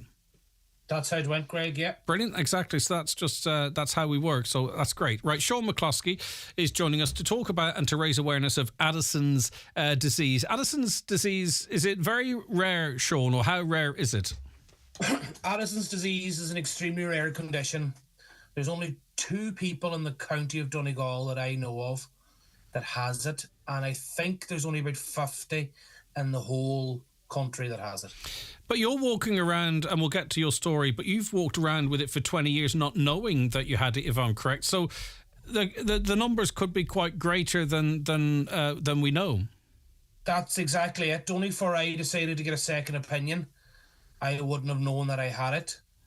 It all started off with I was diagnosed with ulcerative colitis. I was on extremely high doses of steroids. When I started to taper off the steroids, they noticed that my symptoms were starting to come back. So they done a scope and my bowel was clear. So they thought, right. And I said, look, I'm not happy. I need a second opinion. And that's when they decided that they would investigate into it a bit further. They done a couple of tests. A test called the ACTH test, which is a hormone test or a cortisol test. They've done that, and it came back that my steroid or the cortisol levels was low in my blood, and that's when they discovered that I had it. So, did I have colitis at all?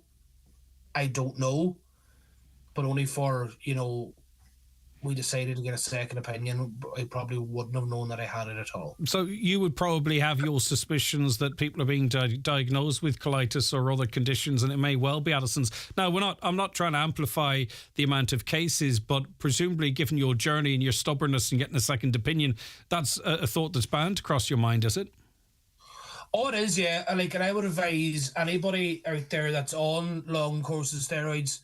I'm not saying the doctors don't know what they're doing. They're top class, don't get me wrong.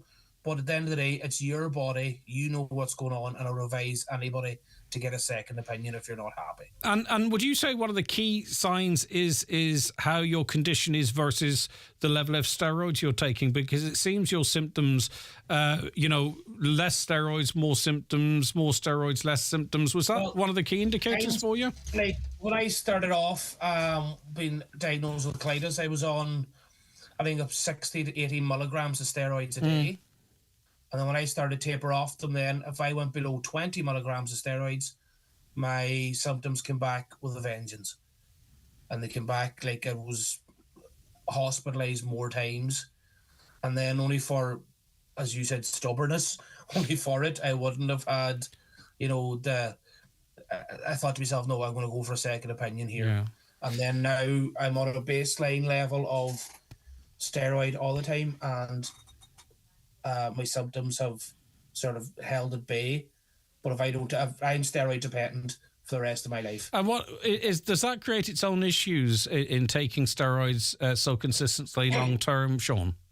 It does indeed, because number one, steroids can cause osteoporosis. Right. Long-term doses of steroids. Excuse me.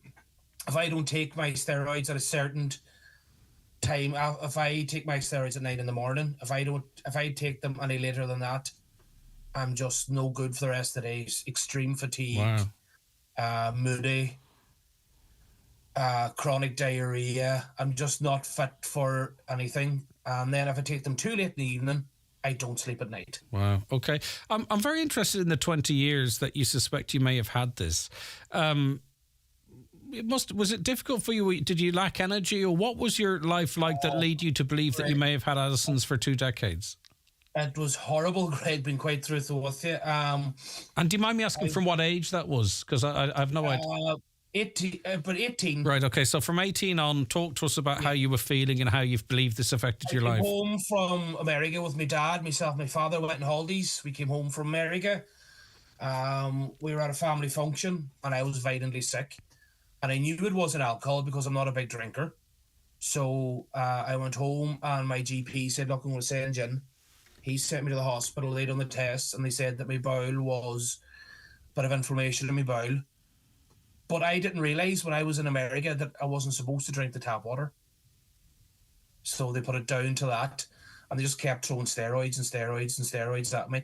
At the time, there was no gastroenterologist in Letterkenny Hospital. And then there was a new gastro came in, and he sort of done all the tests and all that. And it was him. But I couldn't, before I would travel anywhere, I couldn't take my breakfast. I couldn't. I was because I had to run to the toilet constantly. I was sleeping. I would have slept 14, 15 hours a day. I was just so moody. It doesn't matter how many hours sleep I got. I had constant bags under my eyes. My bones were just, my joints were sore.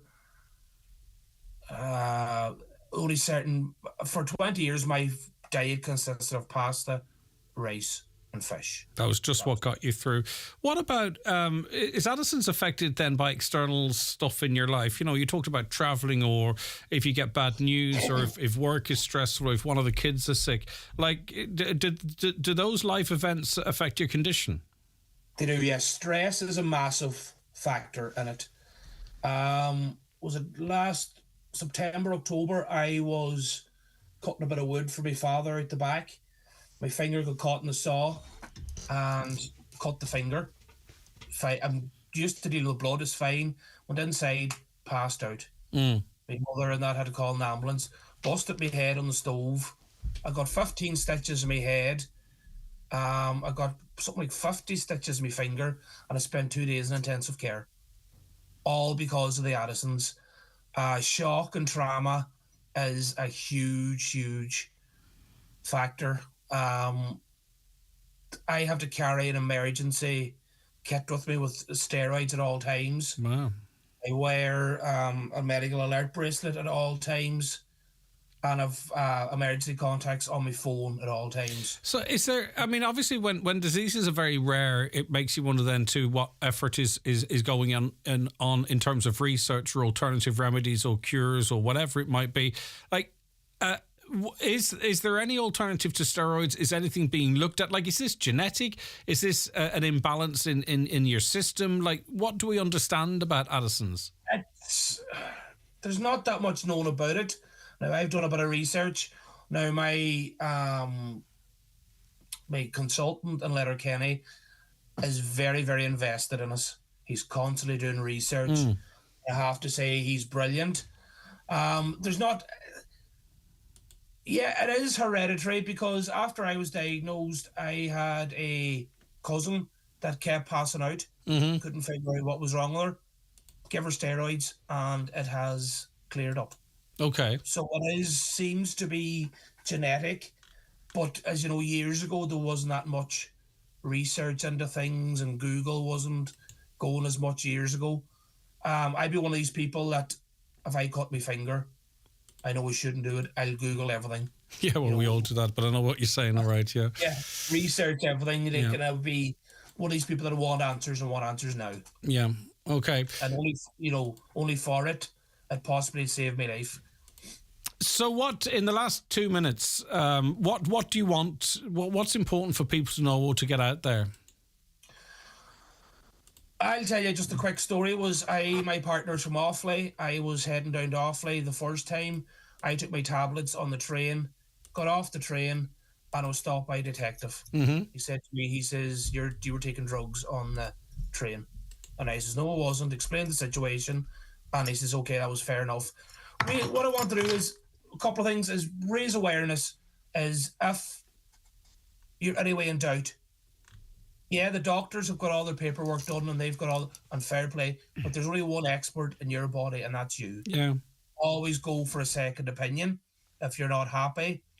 And just because somebody doesn't look sick doesn't mean that they That's what I was going to say to you, Sean. I suppose some of it's you want to be seen as well. Do you know what I mean? Because, you know, if you're in a wheelchair or something, people might recognise that. But I mean, you know, you probably have to explain an awful lot about your condition so people understand that maybe decisions you're making or how you're on, or if you're a bit edgy or whatever. Not all disabilities is visible. All right. Sean, it's been really interesting talking to you. I really do appreciate your time to give us a better understanding of it. And, you know, I have a feeling there will be people contacting us saying this resonates with me. You know, this is. Well, Greg, my number, you have my number there. Yeah. If anybody wants to get in contact, I'm not saying I'm an expert, but I know a bit more than most. If anybody wants to get in contact with me, they're more than welcome. And I want to thank you for bringing awareness to it on the show. And just, again, if you're not happy, please get a second Trust opinion. your gut. And come here, stay in touch with us with annual days or whatever, Sean. It's important that we help in any way we can. Thank you so much. Sean McCluskey there, who has Addison's disease. One of only 2 people apparently in the county that has it, but he suspects that maybe more have it and perhaps don't realise.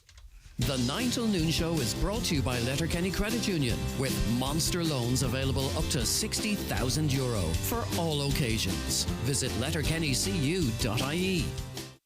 Cuireann cervical check scag hostal curvax fáil siarnáisce de bhná idir 25 agus 65 bliain d'aois. Tá scag hostal curvax le high HPV Sean den Bally is fear leis an risca a laidú go dúcach an ailte curvax tamachchanse. Mátá an nám dat scag hostal curvax a áil, déan cunne iniu. Le hólas a áil agus lena chinú go bhfuil tú an glór, teichaig hse.ie/cervical check. Ó aimimenacht na Service Sláinte. Attention school leavers. Join us for Southwest College's full-time and apprenticeship open days. Visit our campuses in Dungannon on the 23rd of January, Enniskillen on the 30th of January, and Uma on the 6th of February from 3 to 7 p.m. Participate in workshops and demonstrations and meet your future tutors. Whether you're passionate about business, engineering, healthcare or the arts, we have something for everyone. Study near, go far at Southwest College. Visit swc.ac.uk for details. iMotors are your main Nissan dealership in the Northwest, a trusted Japanese brand for generations. Contact iMotors to find out why people who make the move to Nissan never change. To check out our 2-for-1 offers, visit imotors.ie. Discover comfort with iHeating and Cooling, your trusted heat pump engineers and Mitsubishi approved service providers in Donegal. We design, install and maintain cutting-edge heating systems. Build a lasting relationship with us through annual service and comprehensive after-sales support. Contact us for a free consultation on low-cost, low-carbon heating solutions. Visit iHeatingandCooling.ie today. We often make New Year's resolutions involving healthy eating, only to then break them. Well, at Kelly Centra, they've put together some easy, healthy eating tips, like keeping an eye on your saturated fat intake. It's often tough to cook up a convenient meal that ticks all the health boxes, so why not check out Kelly's range of ready meals, many low in saturated fats and high in flavour. Healthy eating tips from Kelly Centra, Mountaintop, Letterkenny. Do you work in the water utility sector? SafeTech are running EUSR electrofusion welding on the 24th and 25th of January and butt fusion welding on the 26th of January. Certification is accepted by Irish Water and all programs are part funded. Contact SafeTech today at safetech.ie or call SafeTech on 074 912 7786. And now, IMRO's 2023 Best Local or Regional News Programme, The Voice of the Northwest, The 9 till Noon Show, with Greg Hughes. Another hour to come on the show, but first let's get a news update at 11 o'clock. And it's Good Morning, Donal Kavanagh. Thank you, Greg. Good morning. For the second time in 4 days, Castlefinn's been hit with floods, with Midlin's restaurant on Main Street again affected. In a social media post, the restaurant calls on Donal County Council to take action, saying they're living in constant fear of losing their business. The latest flooding happened close to a number of residences which have experienced severe flood damage in the past. The ESB says around 5,000 homes and businesses in Donegal are still without power and are warning they're getting to the point where repairs become very difficult and it could be a number of days before all the issues are resolved. Meanwhile, a number of water supplies across the county continue to be hit with interruptions due to power outages and storm damage. Ongoing updates available on our website. There were 50 admitted patients waiting beds at Letterkenny University Hospital this morning, 24 of them in the emergency department. It was the fourth highest figure in the state, after Limerick with 110, Cork with 88 and Galway with 65. Last evening, management urged people not to come to the hospital in Letterkenny unless absolutely necessary, saying the emergency department was extremely busy this week and 5 outbreaks of respiratory illness are being dealt with across the hospital. HICWA has published a report following an unannounced inspection at the rehab group's Lifford accommodation with no non-compliances reported. The October visit was a follow-up to an inspection that took place the previous May, during which 5 non-compliances were found. An internal HSE document has warned a continued recruitment freeze this year risks increasing waiting times and demoralising staff.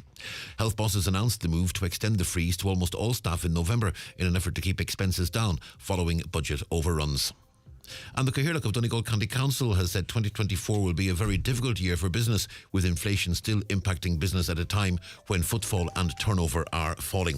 Councillor Martin Hardy, who runs a bar in Ballybofey. No, you're very good, Greg. Thank you very much indeed. Councillor Martin Hardy, who runs a bar in Ballybofey, says costs will rise further as a result of new social measures, such as the rise in the minimum wage, although he stressed that's something he supports. Yeah, I know. Thank you. I know I have a message in my mailbox. That's good. I'll get it in a minute. I'm busy. Yeah. But stuff you, that calls ended now. All right, sorry, you probably just wanted to smooth past that, didn't you? My bad. No, some things even I can't smooth over. Yeah, I think so. All right, come here. You'll hear more from Donal and whoever's trying to get through to him, by the way. And trying to sell me insurance. All that, or it's the people closest to you that should know your work patterns. I know exactly who it is. I know exactly what it is, yeah. He ends up calling me. All right, Donal, thanks very much indeed. We'll be back with more after the break.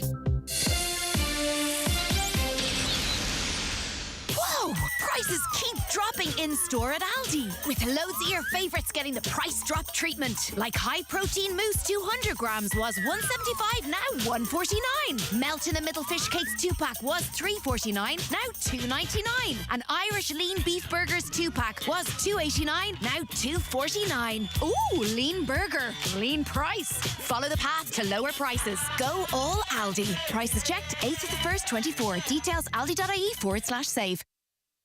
Okay, you are very welcome back to the 9 till noon show. It's great to have you on board for the next hour. We've lots to get through, lots of people to speak to. Just want to do a quick update for you in terms of what Irish Water have notified in terms of outages. This is Irish Water, we're investigating reports of supply disruptions affecting Listilian and surrounding areas. More to follow. That was 46 minutes ago.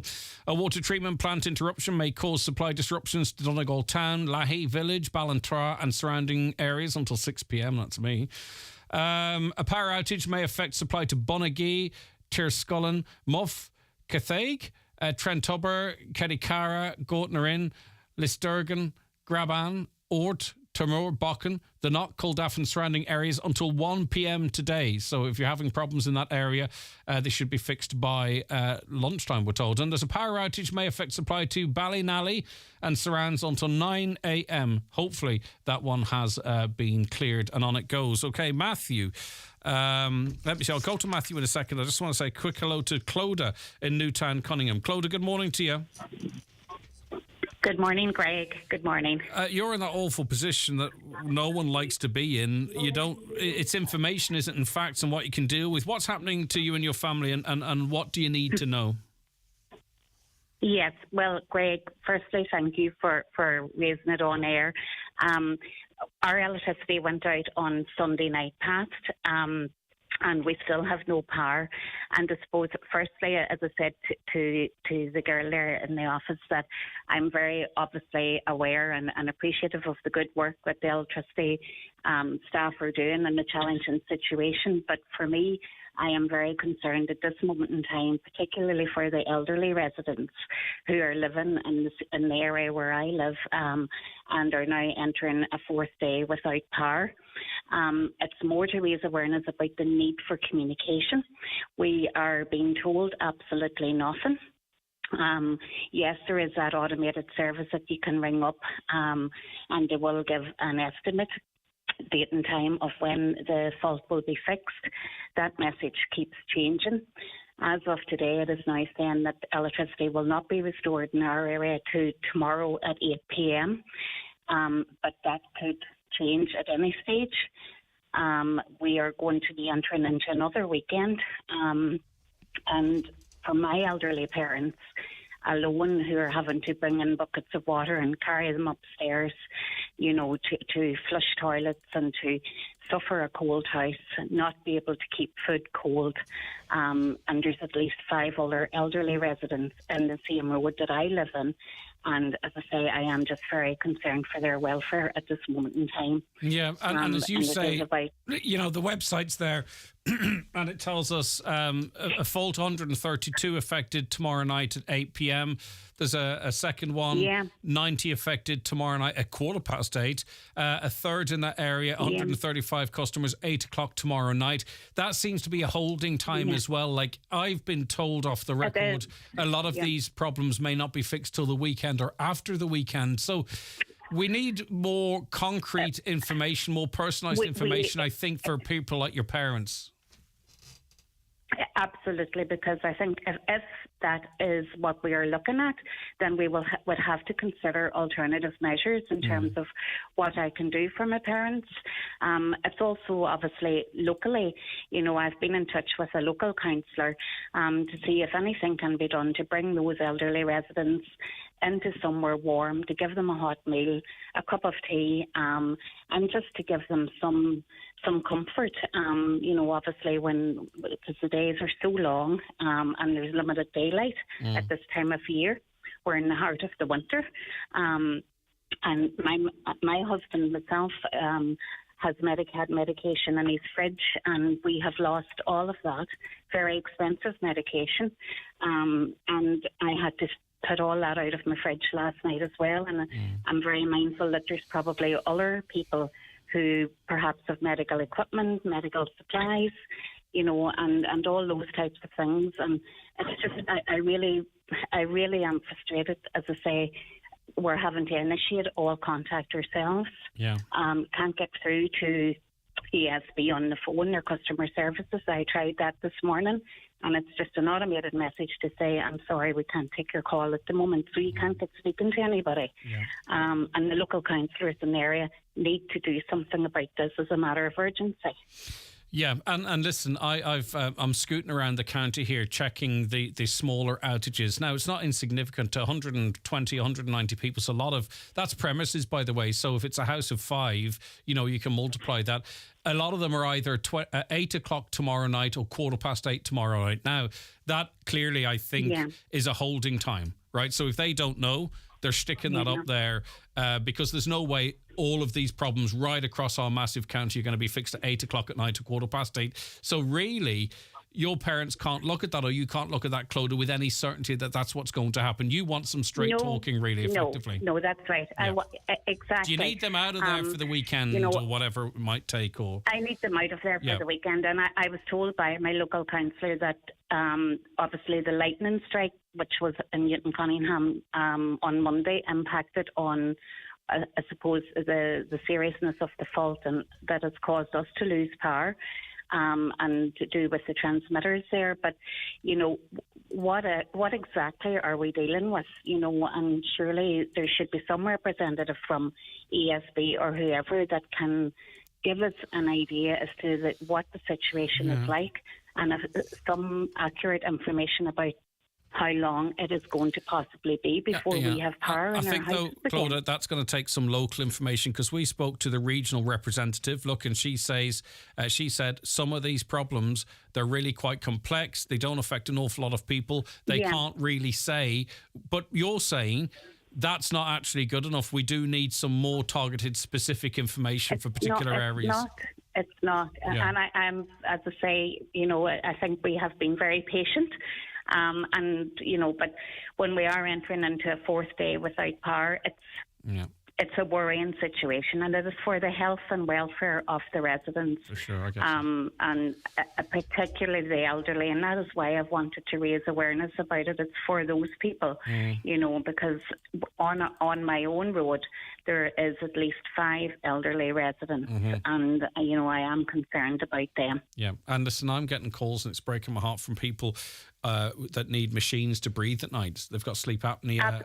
Completely, that one just jumps out at me, but there's loads of different... maybe people have motorised beds, hoists, that kind of stuff. That's right. Charging wheelchairs, charging mobility devices. There are a lot of people, and those that perhaps need the information more than anyone, that aren't getting it. And That's right. All of these problems at the moment are being listed to be on by 8 o'clock tonight or 8 o'clock tomorrow night. So clearly, as I say, that's some sort of a holding pattern. Clodagh, listen, we will make further inquiries. I think this is going to take maybe more of a coordinated approach. Some politicians say, look, we need something else for vulnerable customers. That being said, I think it's very important as well that anyone who is classed as vulnerable through age or whatever it might be, that's up to themselves to determine that.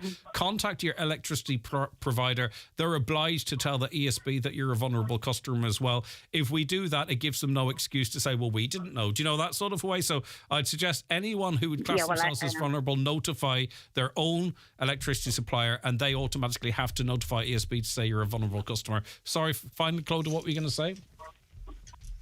No, I tried to phone them, as I said this morning, Greg, but they're not accepting calls. So I have sent an email, and I've stressed the urgency on that email, and I've referred to my parents in that email. So, but obviously, again, I'm sure with the volume of emails that they may be getting, you know, that I don't know if I will get a response to that. I know, but look, what can you do? So,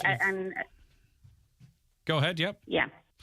Okay, Clodagh, thank you very much. Best wishes to your parents, and we'll make further inquiries. Matthew's with us. Matthew, sorry for holding you there.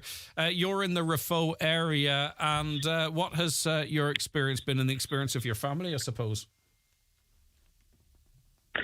Hello there. I'm from CoHousing, so I'm not from Refugee. And we have a hall one night there a couple of nights ago, and we was very worried when the very strong one, and then we come over and check, see my mum, see everything's okay, and then we came back to the house, and then they came over 5 minutes afterwards to see me, and they're saying they were laugh. So I went over and then see they're okay, and then I was completely shocked. And we're lucky we saved half the roof, because we're out working in the storm and trying to wrap the strap down, and one of them had the strap and hit my head, and then we're lucky we survived, and then we got next door neighbours for wire curtains, and we covered the whole mobile home, and the whole thing's nice and dry now. We're very lucky. And they're lucky got half the house finished, and they're getting finished now, so they're going to move into a house. But an awful shocking experience. I mean, that's a massive chunk of the roof that came off there. Literally just ripped off, Matthew. Yeah, they just went up and they got caught in the gutter or somewhere, but them mobile homes not designed for them storms or anything like that. Even them Mecca houses on the hall, and people thinking moving the mobile home, I don't think it's not acceptable. Yeah, you got hit in the head. We've seen the image. You sent it in to us. How did you manage to get that injury? We flew the ratchet strap over, the ratchet strap that we hooked over. We flew over the mobile home, and then the wind blew back and hit my head, and I got a wee cut in it. We was going to go to the hospital. We didn't, because it's too dangerous and it's not safe going to the road. You know, power lines and trees falling down the road. So we're okay now. We're wee bit sore ahead, but we're okay. All right, Matthew. And the mobile home, is this temporary accommodation that you mentioned? Yeah, because we're getting the house done up, you see. Understood. Because we got new, And you've no power at the moment either. I think you mentioned the power's off still because of trees in contact with electricity cables. Yeah. Couple of days ago, whatever, when the storm started, the whole town and Kildare and Carndon and everywhere, no power, and now the power came back on, and next door neighbour rang the ESP because there one of them wires touching live the wire, and then they rang 3 times, and the ESP didn't do nothing about it, and then the wire started melting, and then the power just line snapped, and then we have no power. But the rest of the town got the power now, but only Donal State has no power. But we're lucky we got the generator. We bought it for the business. We're doing the welding and stuff because yourself, the power is very low down here. Yeah. We're lucky we got the generator to power the house, and mucking power, and my father's mucking cows there last every day, and we're lucky we got the power, but it's sad enough for anyone doesn't have a power. But I understand the ESP might not want to fix it because they want to wait till the storm's over before they fix it, because it's for everyone's safety. Okay, now come here, Matthew. When do you hope to be able to move into the house that you're working on, or are you going to be in the mobile for a few more days or weeks? Sorry, say it again. Are you hoping to move out of the mobile soon? No, they really moved out, so they're not going back in because it's too dangerous. Understood. Okay, well, that's a bit of good news. Okay. Yeah. Okay, listen, thank you very, very much indeed. 086 60 25,000. Thanks to Matthew for that. Greg, lots of crimes in the country by foreigners, although Leo Varadkar says different. Leo Varadkar's quotes were, and listen, I'm not here to put across a point of view. I'm here to put out the information. And as I said before, I want everyone should trust the public to make up their own minds. Leo Varadkar said, and the Gardaí have said that where there are instances of foreigners, as you called them, or whatever they might be, in particular areas, that they have not been linked to an increase in crime. Has a foreign person committed a crime? Of course they have. But what they're saying is, and unfortunately some journalists have mixed this up a little bit, there's no recorded increase in crime. We've made those inquiries too here when people have had concerns, and the Gardaí have said, look, there's no increase in crime. But if you have 10% of 100 people, and the crime is proportionate, right? So the amount of people in our prisons that are foreign or not Irish born is proportionate to the amount of foreigners that are in the country. In fact, it's slightly less. It's about 3 or 4% less. So in terms of crime, those convicted of crime in this country, of all crimes, the level of crime by foreigners, if you describe them, is proportionate to the population of foreigners. So foreigners aren't going to come here and never commit any crimes. There's bad apples in every barrel. What Leo Varadkar said, and I can't believe that I'm in some way trying to defend him, though I'm not, it's just to be clear, he says there's no link to people coming into an area and increasing crime. You can believe or disbelieve that, but that's what he said. He didn't say there was no foreigners committing crime. I can't believe that this word foreigners is such casual language now, and I speak as someone who lived over in England and wasn't treated very well. I've talked about this before. And from people with all racial backgrounds, white and otherwise, it was really, everything was about who you were, being Irish, where you're from, being a paddy, being thick. The jokes, I have a thick skin, it didn't really bother me at all, but it was very unpleasant and not very welcoming. And for some people, they're okay for that. For me, not so much. And I just put myself in the position of someone who's maybe lived here for 10, 15, 20 years, working away, maybe a carer or working in the hospital or in one of the businesses down the street from us here. And they hear these words like foreigners being just used casually by someone like me. I mean, you always have casual language. I employ it myself, but it's just where are we now? Where have we got to now? It's just a funny on one. Okay, we have been inviting you to send in your voice messages on whatever you want to. Today's National Appreciation Day. We've thrown together a goodie bag, a Highland 9 till noon show mug and a hat and a shirt, and we're going to send that out to someone after the show. Mairead sent us this voice message. Let's see what she has to say. Hi Greg, happy National Compliments Day to you and all the team. I'd like to compliment my mum, Margaret McLaughlin, on her good mood and good cheer last year. She moved house, moved county and recovered from a broken hip, and not once did we hear any moaning coming from her. She'll be listening to you from her new house in RD in County Louth this morning, and I'm just thinking, wouldn't a nice 9 to noon show mug from Highland Radio look great in that new kitchen? Thanks, Greg. Margaret, Bye. how are you, Margaret? I hope you are listening to us. I just think maybe we might just try and get one to you anyway. So, Mairead, if you send us in your mum's address, we'll post one to your mum anyway. How's that? Because if she's moved away and she's so brave and non-complaining and she's still suffering me down there, I think that deserves a mug.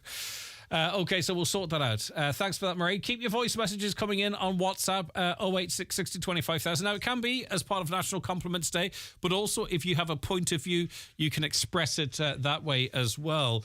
Right, okay. I think we have Donna too. Donna, what have you got to say to me? Hi Greg, I just wanted to send compliments to all my lovely friends at the Letterkenny Pantomime Society in Angreenan Theatre this week, where we are all on stage for the production of Aladdin. Now, I'm going to play the rest of this. Donna, this is an advertisement here. We're supposed to be doing National Compliment Day, not National Get a Free Plug Day, but seeing as he was so kind to send in, let's carry on. I just wanted to thank Patrick Doherty and all the gang behind the scenes and all the cast members for being so lovely, having worked with them for this last 5 months. I am presently moving house. We have a MICA situation where we have a demolition, and the guys have just been fabulous and a great support and help to me. And just wanted to say too, there's tickets left, Greg, for anybody who wishes to attend tonight and Saturday's matinee. I think Friday and Saturday night are sold out. So much love to all my Panto family in the Letterkenny Pantomime Society. Thanks, Greg. Okay, Donna. You've pulled the wool over my eyes there, but you know what? There's no harm in it either. Hopefully there's a big crowd tonight and for the matinee and what have you. And hopefully too, with what you're going through in your personal life with the house, hopefully that gets resolved just as soon as possible. All right, keep your voice messages coming into us. 086 60 25,000. As I say, it can be on. We'll try and limit the plugs, though I don't mind if it's for the community. But that's all right too. But if you want to pay a compliment to someone or say something nice, or as I say, comments about everything or anything, we're happy to play them out. So thank you, Donna. Thanks, Mairead. Who was it a little bit earlier on that we had to... Oh, I like this bit from Pamela. Oops, I forgot Precious. All right, we can't have you forgetting Precious. One more time. I like this. Best of luck. Okay, here we go. One more time. Precious, this is for you. Oops, I forgot Precious. All right. Okay, 086 60 25,000. WhatsApps and texts to that number. The county's #1 talk show, The 9 till Noon Show on Highland Radio. The 9 till Noon Show is brought to you by Letterkenny Credit Union, offering low-rate car loans with fast approval. Apply online at letterkennycu.ie or in office today. Sailor Bill returns to the Ballard Theatre on Saturday the 3rd of February, a night of music and crack with special guest Chelsea Evans. Tickets are €15, are available on the Ballard website at ballardartcentre.com or by calling to the Ballard Theatre front desk. Danion Chopti Isle agus ard Costis Funev, Tashi Tavtuk Gavani Gakdina Te agus Falain Sagira. Tashi Tavtuk a Hishkin Freshen, gus a Wilter Arrogid agus Galaiditer an Shunker an Aeroid nor a Hawalter Funev. Is Barta Maha Id an Thermostat a Laidu fi Chem Wine. Gan Farish Ardiniv Owl Tramadori a Usaij, a Hawan Nurs Gaw, agus Gan an Tas a Curer is Shomri Nachwilin Usaij. Tá rialtas ag chuir tacaíochtaí éagsúla fáil chun an túlach ardailig a laidú. Chun tacaíocht agus cóla a fháil, take chuig gov.ie/úsáid níos lú. Ó rialtas na Héireann. The Euro Millions Mega Draw is back, and it's pretty big. It's actually massive. This Friday, the 26th of January, the Euro Millions jackpot will be a guaranteed €130 million. It's just too big to miss. The National Lottery. It could be you. Play responsibly. Play for fun. Are you worried about trees on your property? Northwest Forestry Services Ballybuffet are fully insured and have over 40 years experience in dangerous tree removal, tree felling, surgery and stump grinding. For peace of mind, call Northwest Forest Services Ballybuffet for a no obligation quotation on 913233. Highland Radio time checks with Expressway. Travel Route 32 from Letterkenny to Dublin when you book online and travel for less. Expressway, bringing you the time at... The time's 11:25, so stay tuned for the last 35 minutes of the 9 till Noon Show. We've got lots coming up over the next wee while, and some of your input too. It's great. I feel actually that little item has made me feel a little bit closer to everything that's going on out there. So thank you so much for that. Special compliments to the council and the ESB for their work during the storm. They've done tremendous work. They got power back very quickly. I was without power for a few hours on Monday and they got me back nearly straight away. A lot of these workers are very skilled and don't get enough appreciation. Lots of discussion on trees down in Donegal the last few days. Can an individual sue the farmer and or the landowner who allowed the tree to grow to such a state where it would be reasonably foreseeable that a storm could cause the tree to fall and cause damage? If, say, the individual's vehicle drove over a stick on the ground and caused damage to the steering of that vehicle. I'm not really quite sure. We did have a question in relation to that. See if it is the same question. Caller wants to know, if a tree falls from your land onto the road and it is reported to the council that the road is blocked, who's responsible for the removal of the tree and debris off the road? And therefore, presumably, they'd be responsible for the debris. Well, we got in touch with the local authority, and the reply reads as follows. The trees on your land are your property, and as a landowner, you are responsible for their care. Land ownership normally extends to the centre of the road. Therefore, it is the landowner, not the local authority, who's responsible for the trees and hedges beside the road. The Roads Act 1993 requires owners or occupiers of land to take all reasonable steps to ensure that trees or other vegetation on their land are not a hazard to persons using a public road. If a tree falls, breaks or collapses and causes injury or damage, the landowner will be held liable if negligent. Negligence will usually depend upon whether the tree was in an obviously dangerous condition and whether the landowner had a programme of checking and managing roadside trees. That is, if the accident was reasonably foreseeable and could have been prevented. Now, an act of God is not a viable defence if the tree involved was obviously defective and the landowner had not checked their trees.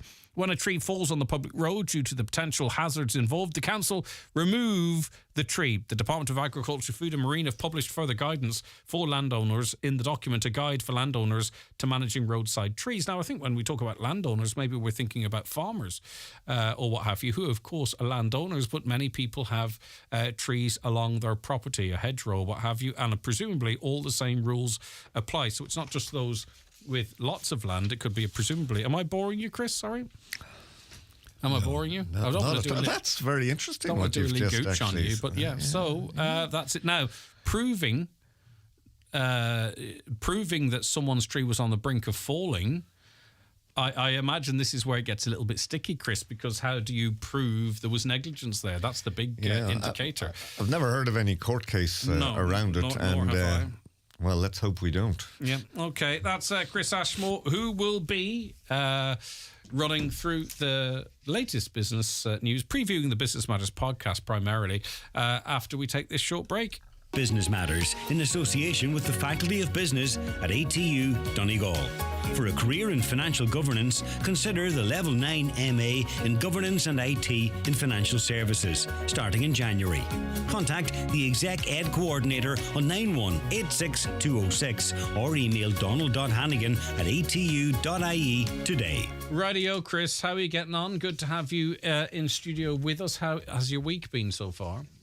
Very good. Getting back to a little bit of normality after some inclement weather conditions. I know it's been a tough old couple of days. All right, let's get to some news. 600 new residential addresses last year in Donegal. What's going on? On Post and the Ordnance Survey Ireland, who do the maps showing all parts of the country, well, they compile a register, and the post office needs to know, and this is the implications for your air code as well, but there were 613 new residential addresses in Donegal last year, so they're all new properties that weren't there before. So it just shows, expansion on the property market. Now, this is a very detailed report. It also shows the vacancy rate in the residential sector, which in Donegal stood at 9%, which was a lot higher than the national average. Does that or does that not include holiday homes? I think it does. So obviously that is a factor there. The stats also, now this is something that has come up, I know, on your show, the number of derelict residential addresses. Now, in this area, 11.7% of all the derelict properties listed were Donegal. It was at the top end. Galway was high, Mayo was high. And now the council are making endeavours, and there's various grants out there to try and overcome what is a big issue. Yeah, and effectively those are, I presume, are 600 new air codes, which means that it could be a building that's been converted for use. It could be derelict houses brought into use again, or indeed, I do know, because I spoke to an individual who had 2 air codes for the one property. an upstairs and a downstairs, or a left and a right. For whatever reason that might have been. Entries now open for the EY Entrepreneur of the Year Awards. Yeah, now this is probably the most prestigious business awards that there are in this country. Indeed, EY, Ernst & Young, they have awards all over the world. They have different themes each year. This year it's called Trailblazers, so they're looking for entrepreneurial trailblazers. And many of our listeners may know the name of Sam Moffat, known by many in Donegal for his rallying exploits. Well, last year he was the winner of both the Emerging and overall EY Entrepreneur of the Year. He's the managing director of Moffat Automated Storage in Monaghan. So a guy who is performing in the business world as well as on the rallying scene. Yeah, multi-talented. The ETB is running some new courses in the digital sphere. Yeah, a couple of digital skills training courses coming up. There's a Building Digital Media Skills course beginning on the 7th of February. There's a daytime option. That's on a Wednesday and a Friday. There's also an evening option starting the 6th of February.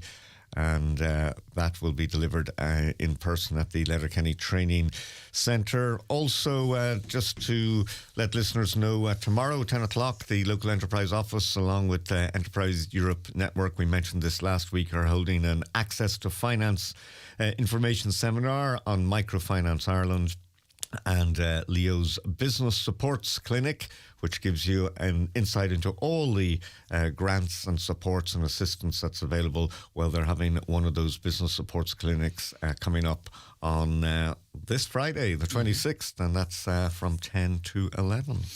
Plans for apartments in Letterkenny? Yes, there's a planning application currently with Donegal County Council in relation to proposals to build 28 new apartments at the junction of the Paddy Hart Road and Pierce Road. It's a little area more or less opposite McDonald's. So is that the gravelled off area? Yeah, it's been used in the past, I know, for some car washing. Okay, and right, I know the area, I think they may even have had a circus in there one time, but it's on the corner there, so 28 new apartments. A decision due next week from the Planning Authority on that one. And also, Greg, just to let people know that the Institute of Designers in Ireland, now they're conducting a nationwide survey. They just want to build up a new database. So if you're involved in the area of design, and it's all about networking, helping each other, you can get information on the Institute of Designers website on that. And really, they just want to have a proper up-to-date database because, as we all know, you can come across particularly online, people and jobs and opportunities that would not have been possible otherwise. All right, what's coming up on the show this week? On the show this week, on Business Matters, I'm speaking with John Graham of Ballyholy Farm Shop, just outside Rafo. Family steeped in a farming background, and they went from sort of supplying the wholesale sector in vegetables to doing directly a farm shop. And it's been a great success story.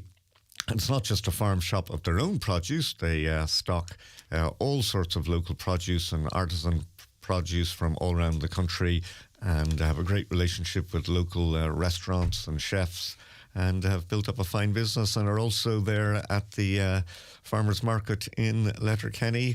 And he's now employing a number of people as well. So interesting stuff. All right, so are we going to hear from him, Chris? Yeah, we're going to hear from him. And this is about a thing, I don't know if you're aware of it. It's a Dig Your Own Dinner, and he does it every year. It's in the summer, but it's a nice little clip. He explains what it's about. So I can dig up a Chinese curry? Well, you might have to add a couple of ingredients, but you can get a lot of it. And it's a great idea, and it's a great family thing to do as well. People have more of a connection to the farm when they know where the produce is from. Well, one of the big events that we done to help push our relationship with the consumer was the Dig For Your Dinner that we started organising during the summer. So we ran that for the last 4 years as well. It really helps to build a relationship where families can come out and out to our fields and dig the veg themselves. It's normally a good fun day, and we enjoy doing it, and the families and the children all have a great day. People just be blown away how much they enjoy it.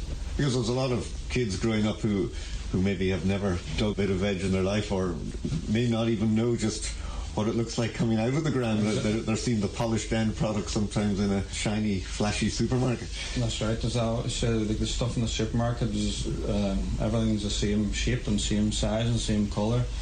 Whereas people might realise when you go out to a field, that's not the way the things grow. They can be all shapes and sizes. People might be more willing to take the wonkier veg in when they see it for sale at the market or the shop, whenever they see that that's the way it comes out of the ground.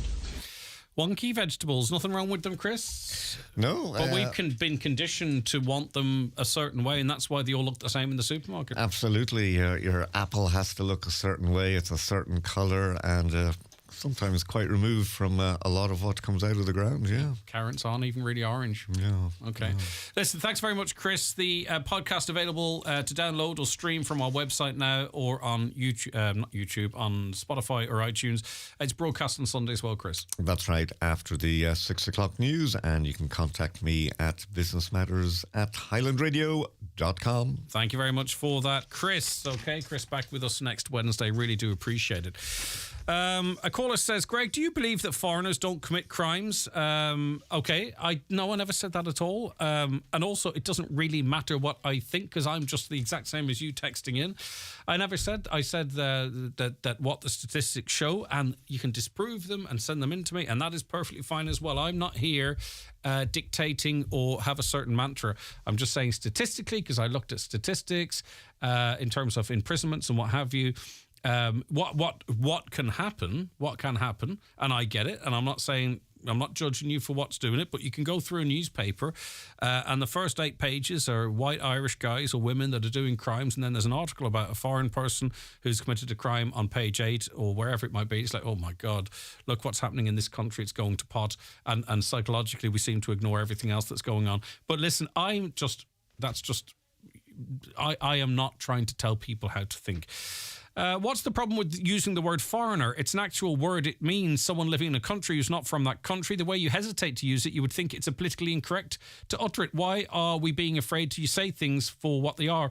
It's just, for me personally, to talk about a group of individuals, people that have been living here for a long time, people that have just come into the country, just calling everyone foreigners. It's just personal to me again, and I was on about me. I was not talking about as a collective or Highland Radio or Caroline or anyone else. I was talking about me, just randomly referring to a whole group of individuals with all different backgrounds as foreigners.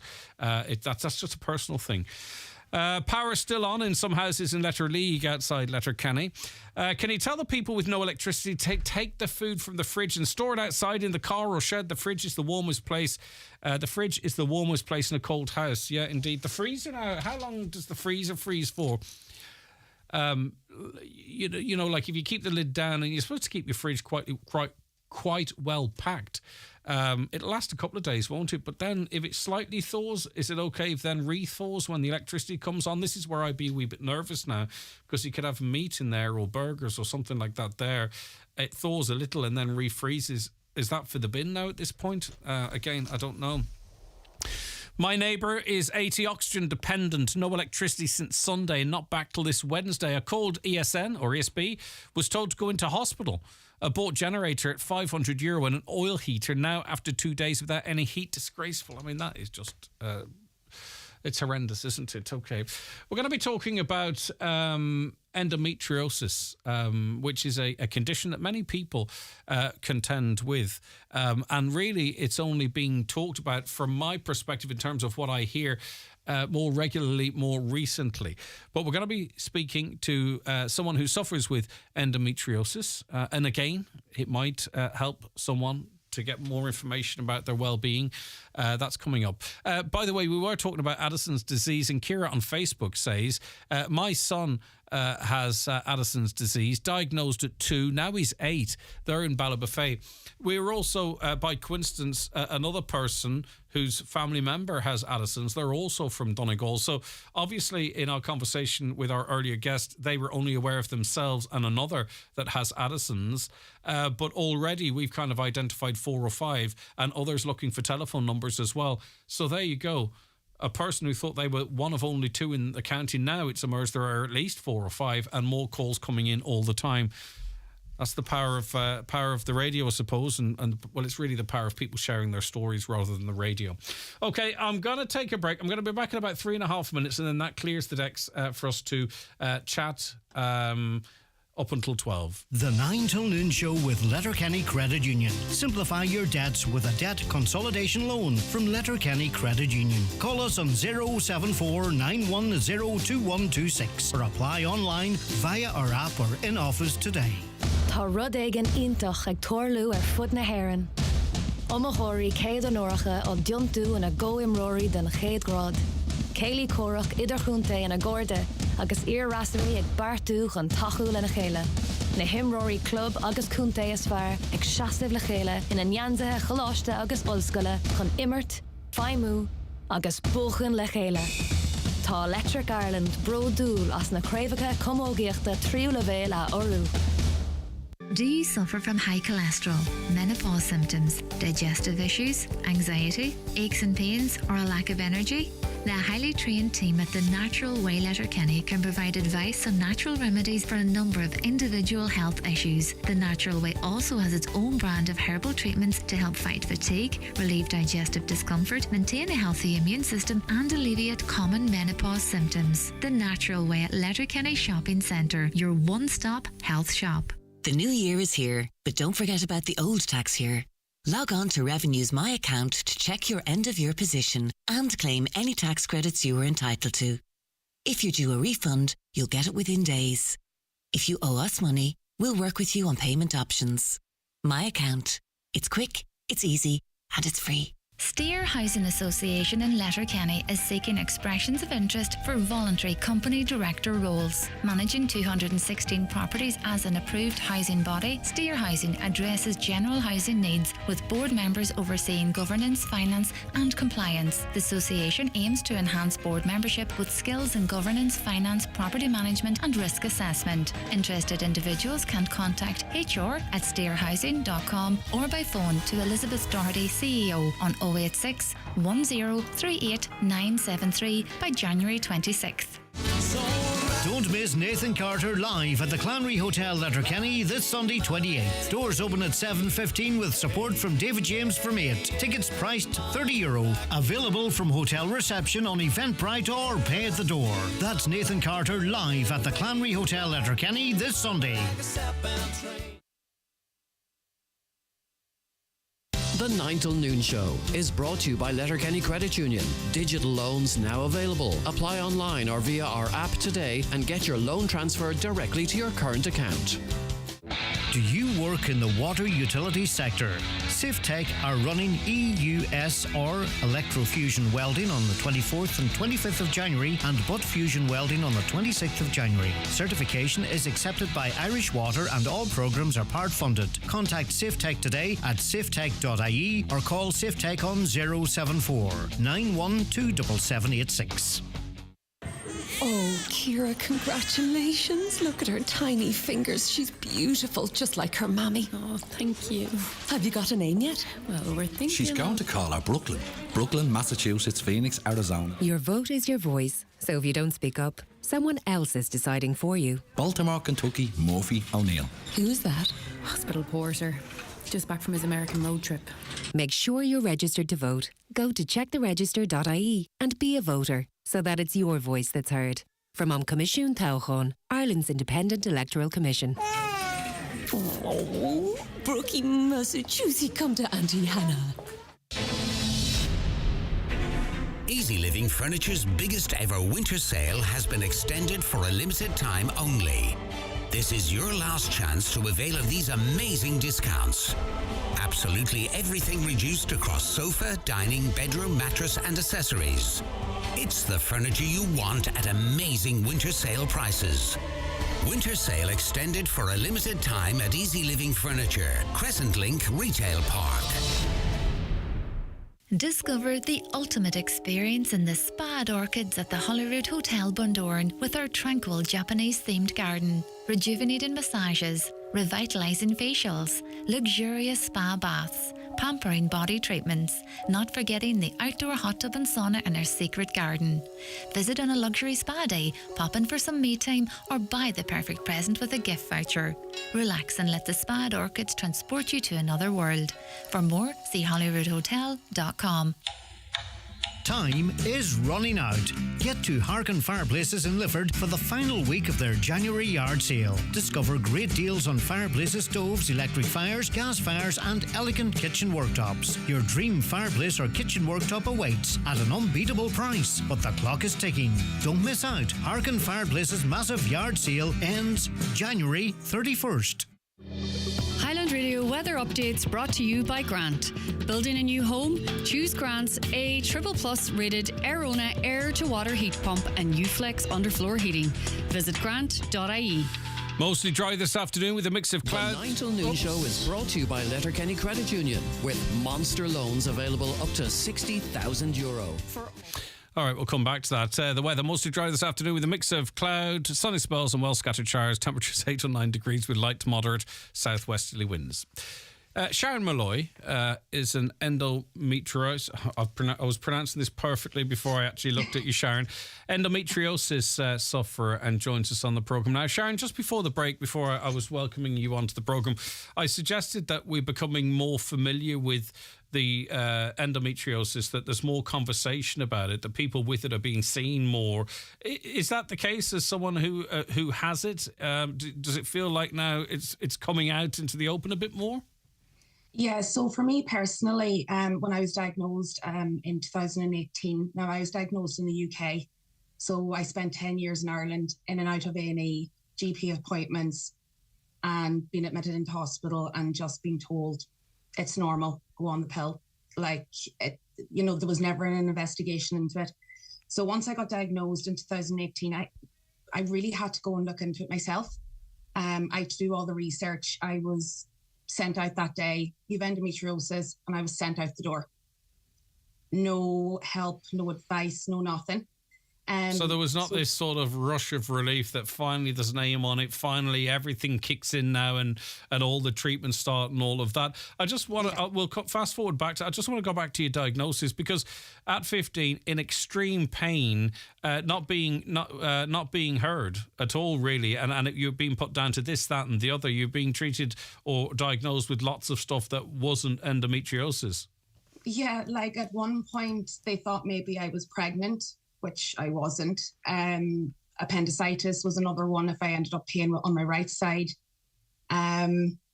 Basically told, you just have a bad period. At one point, I was actually told, this is probably now too much, but I was told by a consultant in Letterkenny General when I was 19, your eggs are angry at you for not getting pregnant. This is why you're in pain.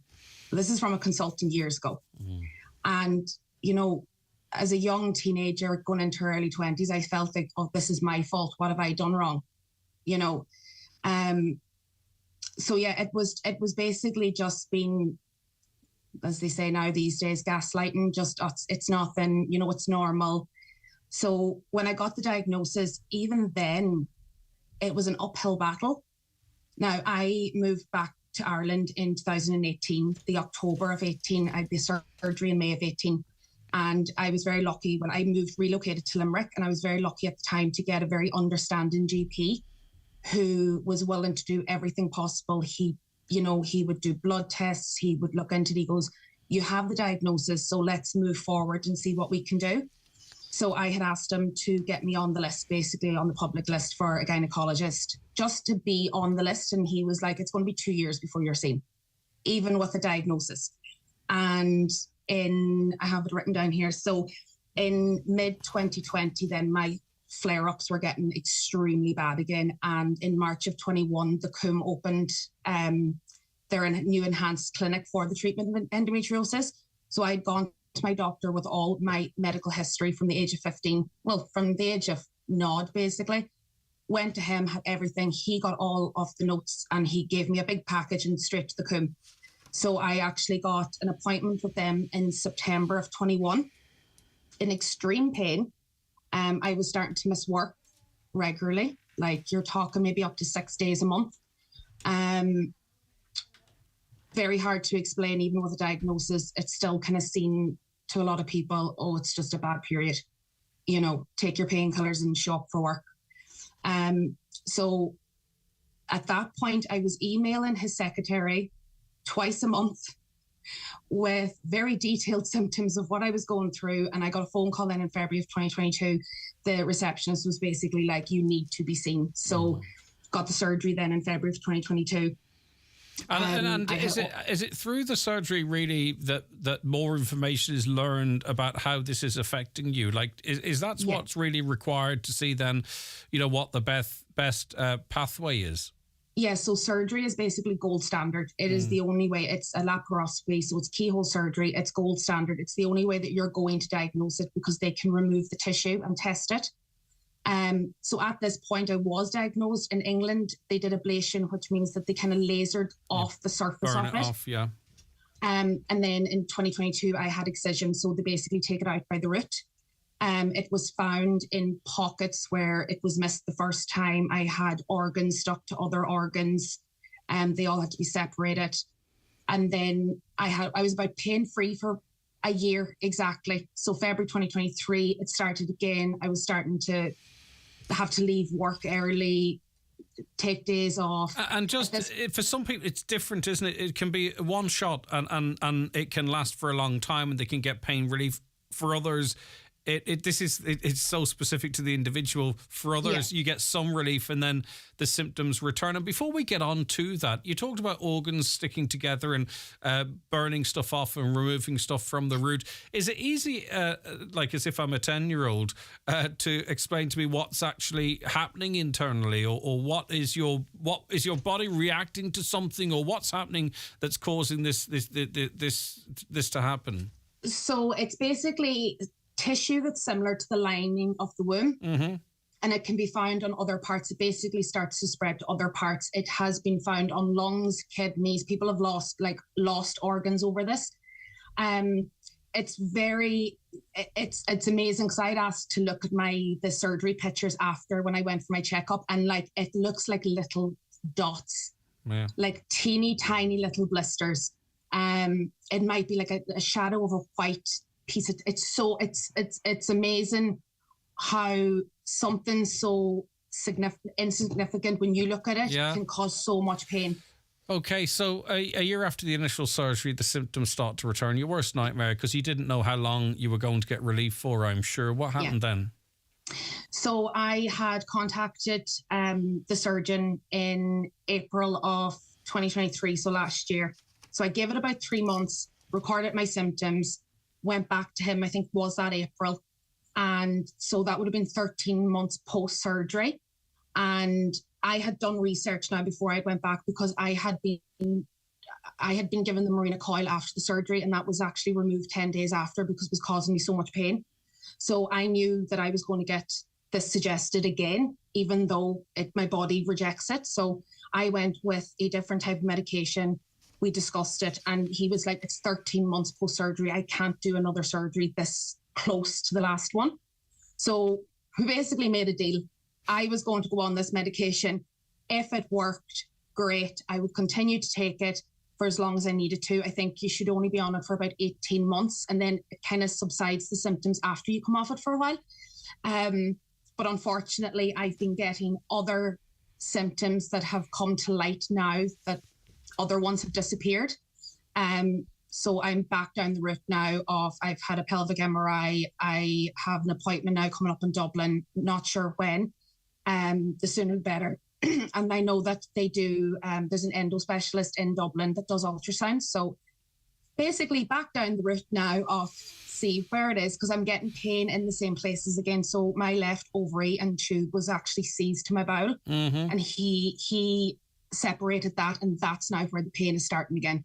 So you have your own suspicions, and you can't see inside yourself. It's so frustrating. And for 19 years now, this has been really presumably as much as you try it not to be, it's ever present. It's obviously going to dictate stuff, and how you're treated as well, even in the workplace. You know, I sometimes think if fellas got this stuff, we'd be treating everything really, really differently, right? But, you know, you're having to explain why you're off sick and what have you, and the sympathy often isn't there, or sometimes isn't there. So it has been a bit of a mixed bag over, like, since, you know, it affected college and everything. I got through that eventually. Some places have been so understanding, some are a bit confused.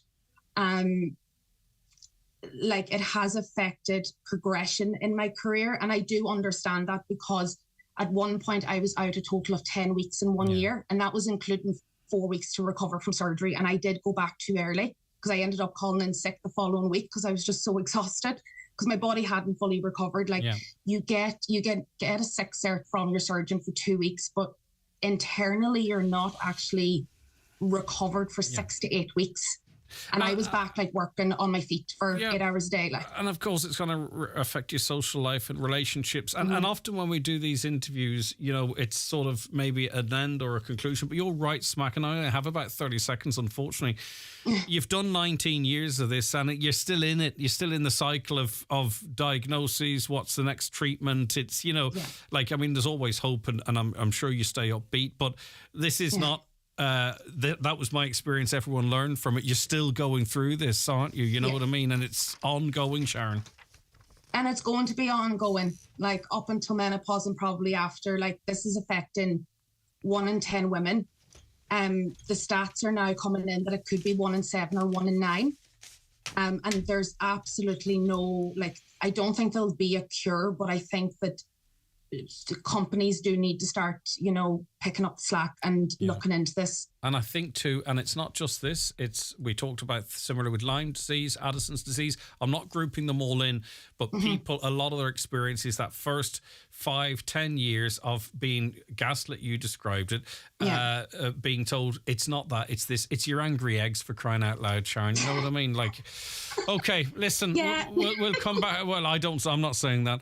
We'll obviously come back to this issue again, because it affects so many people. And when we have a little bit more time, Sharon, and I hope, just wish the best for you in every element of your life, because this does affect every element of that. And thanks so much for helping us to get the publicity out there. I really do appreciate it. No problem, Greg. Thanks a million for having me. Lovely to chat to you, Sharon. That's where we have to leave it. In terms of your compliments and your voice messages, everyone who messaged in is going to get something, okay? There's a couple we didn't get to, but everyone who messaged in is going to get something as a thank you. Have a lovely Wednesday. Back with you tomorrow.